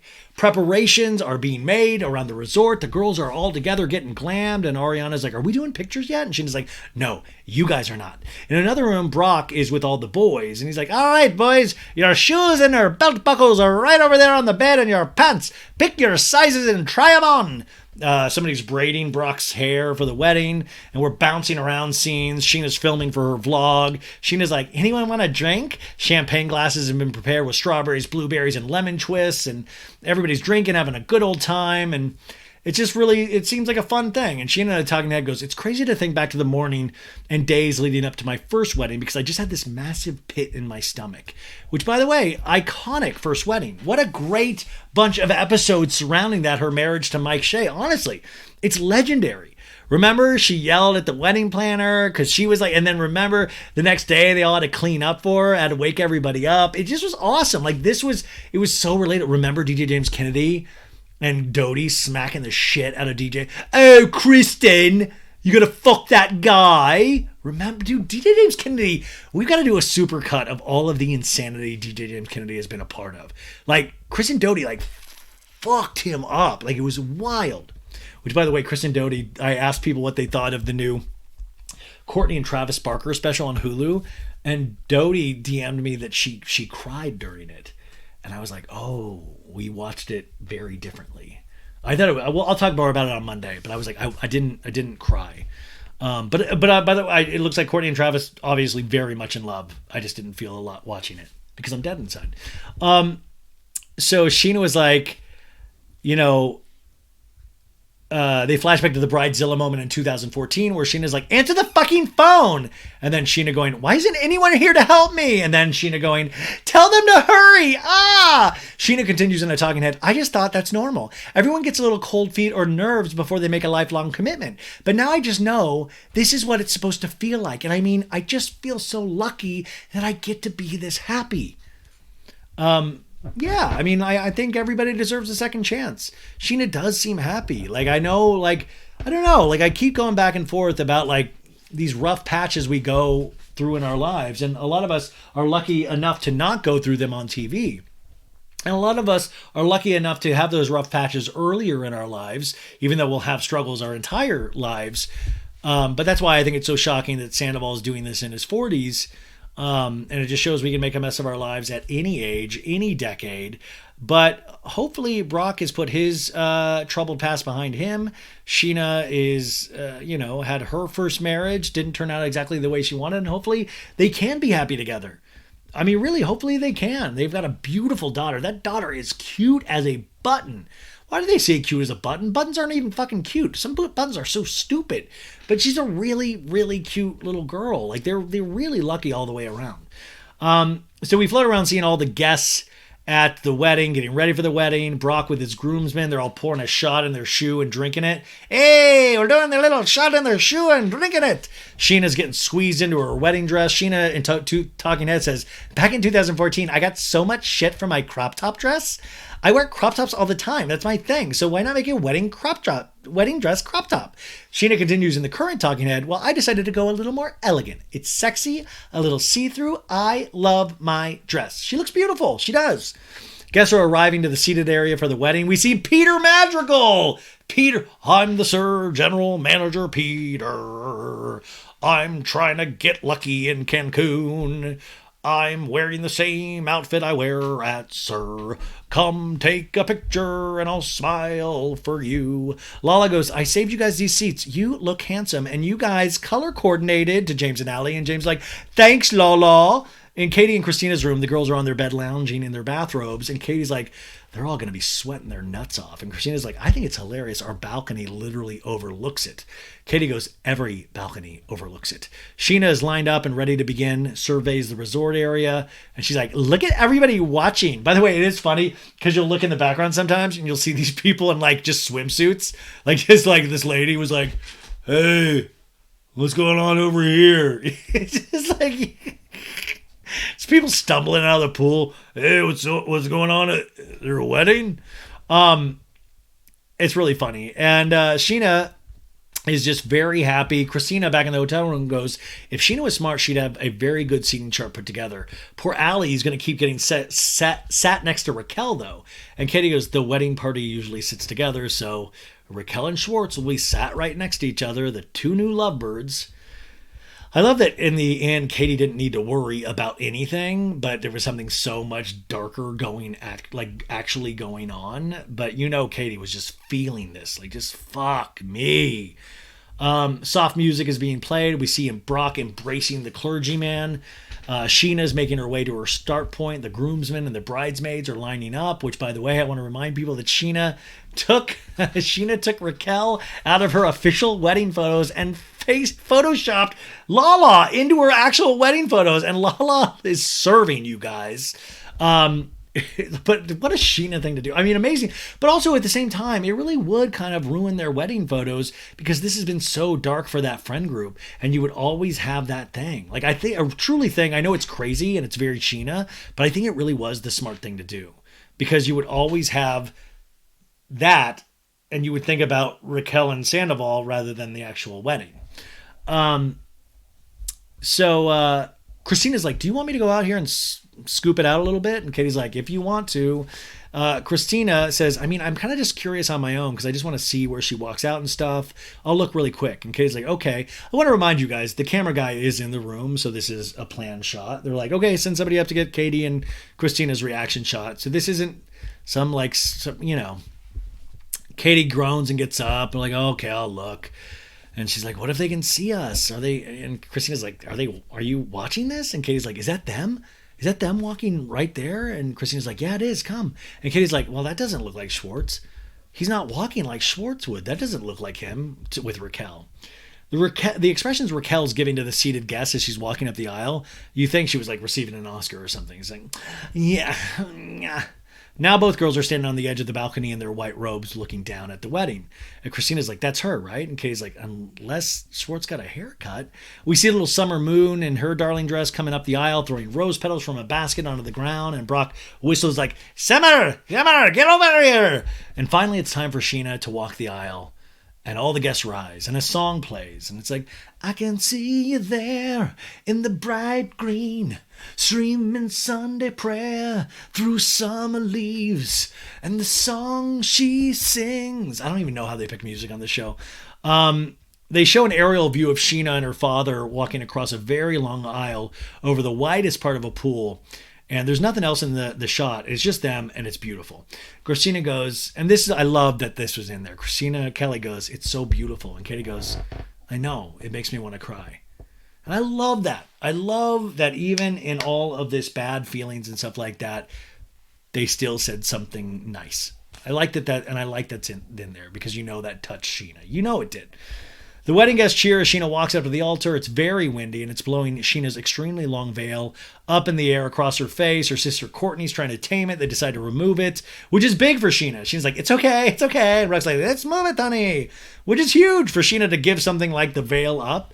Scheana and Natalia goes, at my first wedding, I was so hyper-focused on every little detail that was going wrong that I wasn't realizing the marriage itself was wrong. The clergyman begins the ceremony, and he's like, it's that second chance at love that brought us all here together today. Scheana continues in a talking head. This time around, I could be in the back of the Sir Alley during gay pride getting married, and I wouldn't even care. Which, by the way, I was like, oh my God, why didn't you do the wedding in the Sir Alley? That would have been iconic. And I was like, oh my God, I want to get married in the Sir Alley. Like, do you think they would let me get married in the Sir Alley? Do you think that would be a cool, I think it would be an amazing, like, dude, could you imagine? Like the clergyman or whoever is doing the thing just pops out of the Sir dumpster. Like, could you imagine? Wouldn't that be dope as hell? Saying that out loud makes me realize I'm probably not ready to get married again yet. But anyway, I just think it would be great. I think Scheana would have been less expensive, really cool, sentimental, Sir Alley, so many memories. I think it would be amazing. Anyways, this is a very cool, beautiful wedding. It's very lavish. It's really nice. And Scheana and Brock are facing each other under the most gorgeous, huge flower arch. The clergyman continues, Brock and Scheana have chosen to read their own vows together. And Brock pulls out his paper and goes first. And Scheana whispers, mine are longer. And the vows. And Brock's like, all right, here we go. You are my friend, my passion, my drive, and my true north. The love I have for you overflows my cup. I know that you're the one, because when we're together and I hold you in my arms, the world fades away and our souls embrace. You guys, I don't even try to do his accent anymore. I'm just fully doing a little leprechaun's accent. I don't know. I just can't stop it. Scheana in a talking head goes, it's not all about these details. It's just about this person. And this is my person. Love lift us up where we belong. Sheena's reading from her paper, and she's like, who would have thought the man who slid into my DMs 3 years ago asking for a nude pic, slid into my DMs 3 years ago, would turn out to be the most incredible partner and father I could ever ask for. You're my best friend, and yes, I know I have a lot of these, and she gestures to the guests. But you and Summer are my number ones. We're doing it, honey. I love you so much. And the clergyman's like, congratulations, Brock. You may kiss your bride. And they kiss, everyone claps, and Kristina's upstairs going, I have to get ready for dinner. And Kristina's like, I mean, they look really beautiful. And Katie goes, weddings are very beautiful. I love a wedding, just not that one. Katie has since said, it wasn't really about Scheana's wedding, not that one. It's just that this represented a lot of pain for her, also because of the Schwartz Raquel nonsense. The wedding party is now gathering in various groups for photos. Kristina goes, okay, well, I guess we have an hour to get ready. And I don't know, they're changing for their night out. At the reception, Lala goes, so did it give you like the wedding bug to Allie? And Allie's like, yeah. And Lala's like, it did? So you want to get married? And Allie goes like, this was the wedding of a lifetime. And Lala goes, it was stunning. This one's like, I'll marry Allie tomorrow. And Lala's like, this one, pointing to James, was like, I'm going to marry Allie tomorrow. And I said, whoa, pump the brakes. Which I'm like, Lala, why are you saying this to Allie? We get a flashback to Scheana's engagement party a week ago at Villa Rosa, where James is like, should I ask Allie to marry me in Mexico? And Lala's like, I'm so fucking done, James. Why not? And Lala, back in this scene, goes, how would you do it? And James shrugs, I got to think about it. It's a big question. I certainly can't answer that. And Allie goes, Lala's like, I'm never getting married again. And James is like, I'm very creative. And Lala goes, you wanted to do like Palm Springs, like desert. And James looks at her with like, don't you dare do that. And Lala goes, you had that in your mind for a second, Palm Springs. And James is like, well, in my last relationship, yeah. This is completely new one, so it's a whole new thing. And I think Palm Springs is smelly, like a butthole now. And Lala goes, no, but you still... No, I'm not into Palm Springs anymore, Lala. What are you talking about? And Lala goes, oh, wait, that changed? Yes. James in a talking head goes, what a stupid question to ask. And Lala goes, am I triggering you? And James like, hopefully it'll be our idea. And Allie goes, I know. And Lala goes, sorry. James continues in a talking head, it's not a dig. It's just a stupid fucking question to ask, right? It's like, it's still butthurt in a way, like how it didn't work out for you and, you know what I mean, Randall, the fat man. I don't need to get into it with Lala. We all fucking know. James leans over, kisses Allie. Allie goes, I'm blushing. Stop right now. I'm sorry, man. I really do love Allie. It's hard for me to see their chemistry, though. I don't know if you guys feel that same way. Schwartz and Raquel are walking, and Raquel's like, Schwartz, look at this. How stunning. And Schwartz is like, deja vu. And Raquel's like, it does look familiar. The table they kissed. And Schwartz is like, I got in big, big trouble. I'm not married anymore now. Raquel's like, hi, Katie? And he goes, yeah. And Raquel's smirking. What did she have to say about it? Well, she's more or less said, I don't want to talk to you or ever see you again. They show Katie's 8 texts to Schwartz, by the way. It says, I hate you. Never speak to me again. The one fucking thing. You both are trash. I hate you. I hate you. I mean, the kind of hate and anger I feel for you, you can't imagine. I never want to see you or speak to you again. And I just, it's like, Katie, you don't have to ever do this again. He doesn't deserve these texts. And also just, you know what will really put the fear of God into him? When you stop texting him. Stop. Just don't. You got the power in this situation. Raquel's like, how do you feel about that, Schwartz? And Schwartz is like, I don't think she means it. I mean, I hope she doesn't mean it. I mean, it's not like we're a couple or anything. I fucked Sandoval earlier. And Schwartz is like, exactly. Raquel goes, speaking of, I hope you don't have any hard feelings about the last minute switch walking down the aisle. No, not at all. Just 'cause at rehearsal. This is so dumb. Like, sorry, I just lost my place, but then I got angry and I moved the cursor up because I was just so sorry, so dumb. I'm just starting, like, I went at the beginning of the season really liking Raquel, and now there's nothing I like about her anymore. And everything in this episode, she just got all cocky all of a sudden on top of the shit we know, and it's just a really, really rough combination to watch. Anyway, Schwartz is like, what a calamity, though. My God. I haven't seen Katie since. I know the look she's going to give me. I almost want to go meet up with her. You dum-dum. Yeah, like, she hates me. I'd like to see that with my own eyes. Raquel's like, all right, well. And Schwartz laughs, it was nice making out with you. Shut up. You don't regret it, do you? No. Raquel and I talking there goes, I thought there might have been more between Schwartz and I, but the way he's playing it off makes me curious to think why he was down to make out with me to begin with. By the way, Schwartz makes out, from what I hear, with a lot of people. You know what I'm saying? Like, Schwartz just is a kissing bandit. Raquel's like, by the way, you kissed me. No, you kissed me. No, you went in for the kiss. This is revisionist history. Anyways, good makeout. And they high five. It's so dumb. It's so dumb. He did all of this. He like really, like, this was worth it for this dumb little scenes to really, like, this was worth it? These dumb scenes. By the way, I also hear that, it was so intense at the reunion that Joe, his girlfriend, or was his girlfriend for a while, they didn't even bring it up. And I'm just like, geez, man, Schwartz really does have the luck. He has such good luck.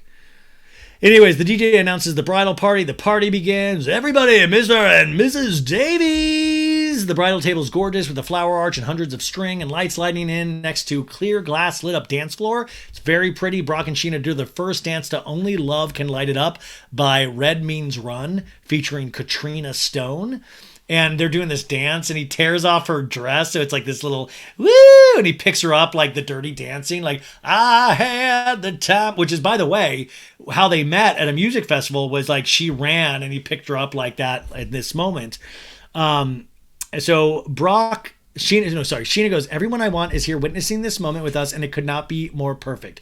Brock lifts Scheana up in the air above his head like she's flying as the song ends, and Scheana gets Summer Moon and brings her on stage to dance with them. The only thing we didn't get was a good as gold moment. We needed a good as gold moment. We have a shot of Tom watching this where he takes off his sunglasses and he like brushes his hair. By the way, for somebody that takes as good of a care of their skin as Tom does, did you notice that shot at the wedding when he just looked beat?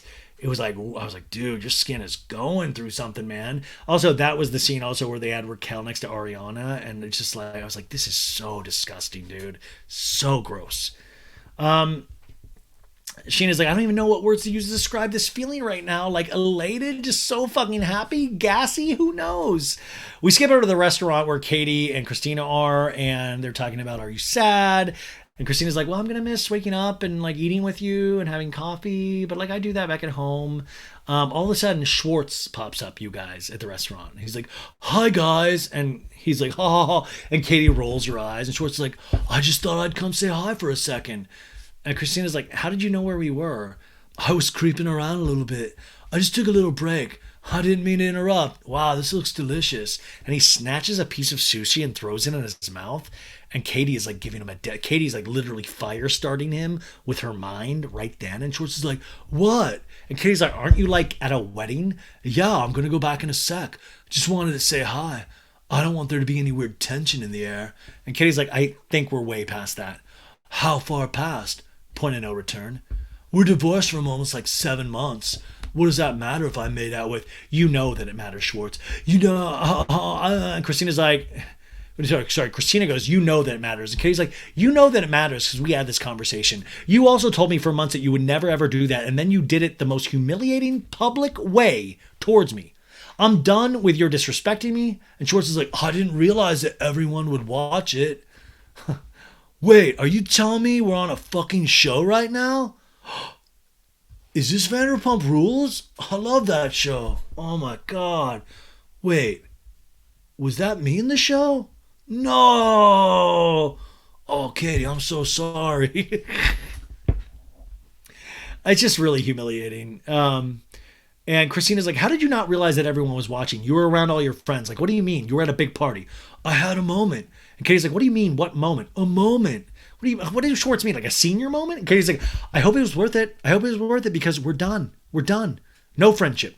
No amicability. I never have had hatred for you, and now I do. And Schwartz is like, that sucks for you. Katie's in a talking head going, I have zero desire to talk to this shell of a man that I used to love. And Schwartz is like, it sucks that you hold on to so much toxicity and negativity. And Katie's like, Tom, I thought you actually genuinely cared about me, my feelings, keeping the shit amicable. I do care about you. No, you don't. The feelings can be exhausting. I'm not going to lie. Oh, really, Schwartz? Your feelings of not feeling sexy can be exhausting. And Katie's like, get the fuck out of my face. And Katie continues in a talking head. Tom didn't just burn the bridge between us. He nuked it. It's vapor. Katie goes, I think you're pathetic. I think you're a drunk. And I think you're a loser. And Schwartz is like, nah, boo-boo. Anything that you say bounces off me and sticks to you. No, he goes, this does not affect me at all because I don't give a fuck anymore. I love you, but it doesn't hurt me. I'm disconnected from you. No, you fucking dummy, dude. Schwartz, like, you're the one that came to the restaurant, you idiot. Leave her alone. Schwartz in a talking head goes, for the longest time, I felt like Katie was divorcing me, but after the kiss, something happened. There's some finality now. I mean, I feel divorced. I'm like, no, you feel like you're a dipshit. What do you mean? Like, it's so dumb. Like, I don't even have anything funny to say. It's just like awe-inspiring in the depths of depravity that this is. Like, after the kiss, something truly happened. There's finality now. Like, oh, I should have, like, done things with people close to her a long time ago. Schwartz goes, you know what you need, Katie? Humility. And Kristina's like, Schwartz, maybe. You don't know what that is. And Kristina's like, maybe you should go. You're not nice. Yeah, I'm going to go. You don't know what that is. Hey, real quick, will you cut my armpit hair? No. He gets up, walks away with his arm in the air, doing a thumbs down. And he's like, And Katie's like, what the fuck was that? Back at the reception, Scheana's throwing her bouquet. There's dancing and pictures. There's fireworks. There's like these mirror people. Did you notice the mirror? They're all in like these little mirrors and they were dancing. And then you had a bunch of people doing those little love signs that they used to do on Ellen DeGeneres show. Ariana and Peter are swinging next to each other, which, by the way, somebody wrote me in a comment, was like, Ariana and Peter should get together. I'm like, no, are you out of your mind? Peter's a nice, fun guy, but come on. You know that's not. Like, come on. We're better. Come on. Anyway, Schwartz is back. He's like, you guys look so happy right now. Sir Manager Peter Madrigal is like, you want to be happy? And Schwartz is like, yeah, of course. Hell yeah. Schwartz in a talking head goes, I'm realizing now that it's not healthy to hang out that much after a divorce. No matter how much you may still care about that person and love them, it's a good idea to take a nice, healthy break. Yeah, man, it really is. It really is. They should have done this a long time ago. Schwartz is now on a swing with Peter Madrigal, pushing him, and Schwartz is like, stop, this feels sexual. Well, there you go, Schwartz. Do you feel sexy? Do you feel desired from Peter? Raquel goes over to Lala and is like, how are you? And Lala's like, I'm good, how are you? I just wanted to say that I feel bad about the comment that I made about you at the pool party.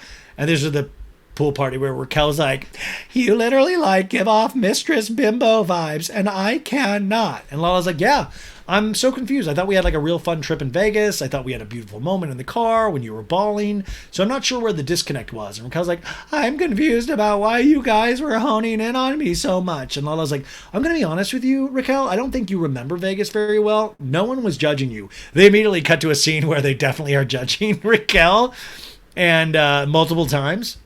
And Raquel goes, I didn't get the feeling that you guys were laughing with me. And Lala goes, you feel like we were laughing at you? Absolutely.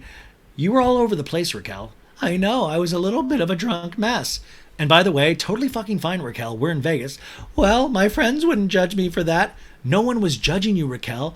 I felt like I was being attacked. Raquel and I talking, and goes, I don't know if Lala has a bad memory or if she thinks this mean girl behavior is normal, but this gaslighting thing is exhausting. This is when I was like, Raquel's been practicing her talking heads. I can guarantee you she has rehearsed that talking head. Raquel goes, it seems like you guys need to take up a hobby if all you can do is, and Lala goes, a hobby? Talk about me. Lala goes, a hobby, bitch? I don't care about this. What I do care about is how you've affected my friend, and it's gross. I think it's dirty. I think it's disgusting, and I think you need to go find yourself elsewhere. Be prepared, Raquel. Be prepared. And Raquel goes, I take accountability for making out with Schwartz. I feel like there's probably a million other things I could have done that would be a lot worse. Yeah, you literally said with Tom Sandoval that day. Was that one of the million things that you were thinking of in that moment? It's like Lala goes, you know what I think? I think your self-worth comes from approval of a man, which is very sad to me. I think you have a mental breakdown coming. I think you're going to need some love, and I think you're going to need some support. And Raquel's like, I always need love and support, and I appreciate the people that give it to me. And Lala goes, no, you appreciate people who bob their head and tell you that everything's all good. And Raquel goes, that's absolutely not true. And Lala goes, all right, have a good night. And Raquel goes, you too. And she sticks her tongue out at Lala as Lala leaves. I mean, Lala nailed her. Lala, she's dead on right, and I do think she's going to have a mental breakdown coming. I do. I don't think, and I think she thought this was all, I think her and Tom thought this was all going to work out pretty perfectly for them. I really do think they were like in the dumb clouds, but it's not. It's not. And she's really going to have to fight her way back to some sort of life that she can be proud of, because I don't think this is it. And don't worry, I mean that quadruply for Tom, and it's even more sad for Tom because he threw away a lot. And I don't even just mean Ariana. He really screwed up a lot of things for himself. And this was all because he was having a midlife crisis, period. He should have started a podcast like me. It's ridiculous. Anyways, Katie and Kristina are getting a little wine drunk. Production does oh, by the way, Katie goes, I'm looking on Instagram at the wedding. I'm sorry, but this is absolutely the same guy who married her and Mike Shay back in the day. And it was the same dude. It was one of their family members. It was one of Scheana's family members. Production does a split screen of the ceremony 2 hours earlier and in 2014 and match up the exact words by the same clergyman, which is dark. And Katie's like, that's fucking odd. Kristina goes, so since Schwartz is 100% out of your life, what's next? And Katie's like, well, something that's always been next, me. My healing process is like sped up a lot faster. And Kristina goes, you know what? You have to hang out with a cute boy. And Katie goes like, yeah, like a cute boy who actually has emotional intelligence. More emotional intelligence in his right hand. It's insane. Oh, sorry. They're talking about she actually already is hanging out with a cute boy that has more emotional intelligence. Katie and they're talking now goes, I've only slept with 2 guys since separating from... By the way, isn't it refreshing that Katie's actually just honest? She's like, yeah, I slept with 2 people. Like, Tom will lie up and down. Sandoval will lie up and down. Katie's like, I slept with 2 guys since separating from Tom. But one of them has been more of a casual, ongoing thing. He's 25 and I'm 36. Damn, Katie! Apparently, Katie says, I'm not old enough to be a cougar and I'm a puma. How come we don't have those kind of... By the way, she goes, how come we don't have those kind of words for men? Because, Katie, you just need one word. Men are dogs. And Kristina's like, I'd love to meet him. And Katie goes, well, now I can bring him around my friends. I've been worried about bringing him around for the sake of, you know, everything because I worried about his feelings. And Schwartz just did this, so I don't care anymore. I don't care anymore. And then we see everyone toasting, wedding shots, slow motion. Next time on Vanderpump Rules. Katie brings her 25-year-old friend to meet her friend. He kind of has like this Josh Groban vibe, but like there's like curly, very long curly hair. And James like, who is this? And Katie's like, this is Satchel. And James like, you're a fat fuck, Satchel. Guys night. No, he's like really skinny. James like, hi, Satchel. I'm James. And some girl goes, as a couple, you guys have the best eyebrows combined I've ever seen. Then we see Brett, the general manager at Schwartz and Sandy, goes, this kitchen manager? I'm letting him go. And Sandoval's like, either we open or we're fucked. If we've got to third fucking goddamn potato chips out of there, we gotta do it. Otherwise, we lose this place. Then we see a scene where Katie's like, oh my God, tomorrow's your birthday. And Lala goes, really? I invited everyone except for Raquel, Schwartz, and I didn't invite Charlie either. And then we see a scene where Raquel goes, Oliver and I are actually going on a date tomorrow to Charlie. Oliver, Garcelle's son, is back. And then Lisa's like, last time I saw you hanging around Raquel. And Oliver's like, we had an eventful night, Lisa. Well, you had a little bit more than that. And Garcelle goes, oh, should I be there? Garcelle's in this episode. And Raquel's like, you guys, I checked my Instagram and I got a DM. Apparently Oliver isn't separated from his wife. Because Raquel got a DM from his wife. Dude, Raquel like literally had a streak of the worst fucking decision. Like, dude, go fuck it up. Like, I mean, like, go let your freak flag fly. Hook it up. Just all we ask. All women ask out there is don't hook up with their dudes, their husbands, all of that stuff. And there's still a lot of dudes to choose from. But this Oliver, not a good guy, man. Like, really obviously did some really shitty things too. So Kristina, then we see a scene goes, so he made out with Raquel, went home, and he slept with his wife. And Lala's like, yeah, you know what they call that, Kristina? And Oliver and Raquel, we see them meet up and hug. And Lala goes, it's called a mistress. In scene. You guys, what a day we have had. I hope you had some laughs. I know this was weird and angry and hopefully a little silly and fun, but thank you so much. You know, I always say this, I get sappy and sentimental at the end. I'm really lucky to do this. I met so many amazing people, you guys, through this. Thank you. And even if you don't agree with what I say or don't find it funny, which by the way, then don't listen. I totally get it. But thank you for everybody that keeps coming back and keeps listening. This has been the coolest experience of my life. And by the way, one of the baddies, or Patreon, Megan Rawlings, sent my mom this beautiful gift today, like this teddy bear, like this little piggy bear thing, and it had this beautiful message on it, and like some pop culture cards. And my mom was just like, you met a lot of really special people through this. And I was like, yeah. And she's like, there's so much love out there. There's so many good people around you with this. And I'm like, not Sandoval. She's like, definitely not Sandoval. I was like, not Schwartz. She's like, definitely not Schwartz. But you guys are really good people. And thank you for letting me do this and being as silly as I am. So I'll talk to you, if you're on Patreon, I'm going to talk to you tomorrow because I got the Summer House recap coming up. And that's it. I'll miss you guys, but I'll talk to you Monday. We got a lot of great guests again last week because the train just keeps on rolling. And it's Friday. the weekend, go have a great time, drink something good, eat something great, hang out with your friends, tell somebody that you love them, dance like no one's watching, or dance like people are watching, dance around people, dance on people, who knows? Go take some time for yourself, watch a good TV show, not a reality show. Take some time off, read something, and just sit and be with yourself and your family. And I'll talk to you guys bright and early on Monday. Bye.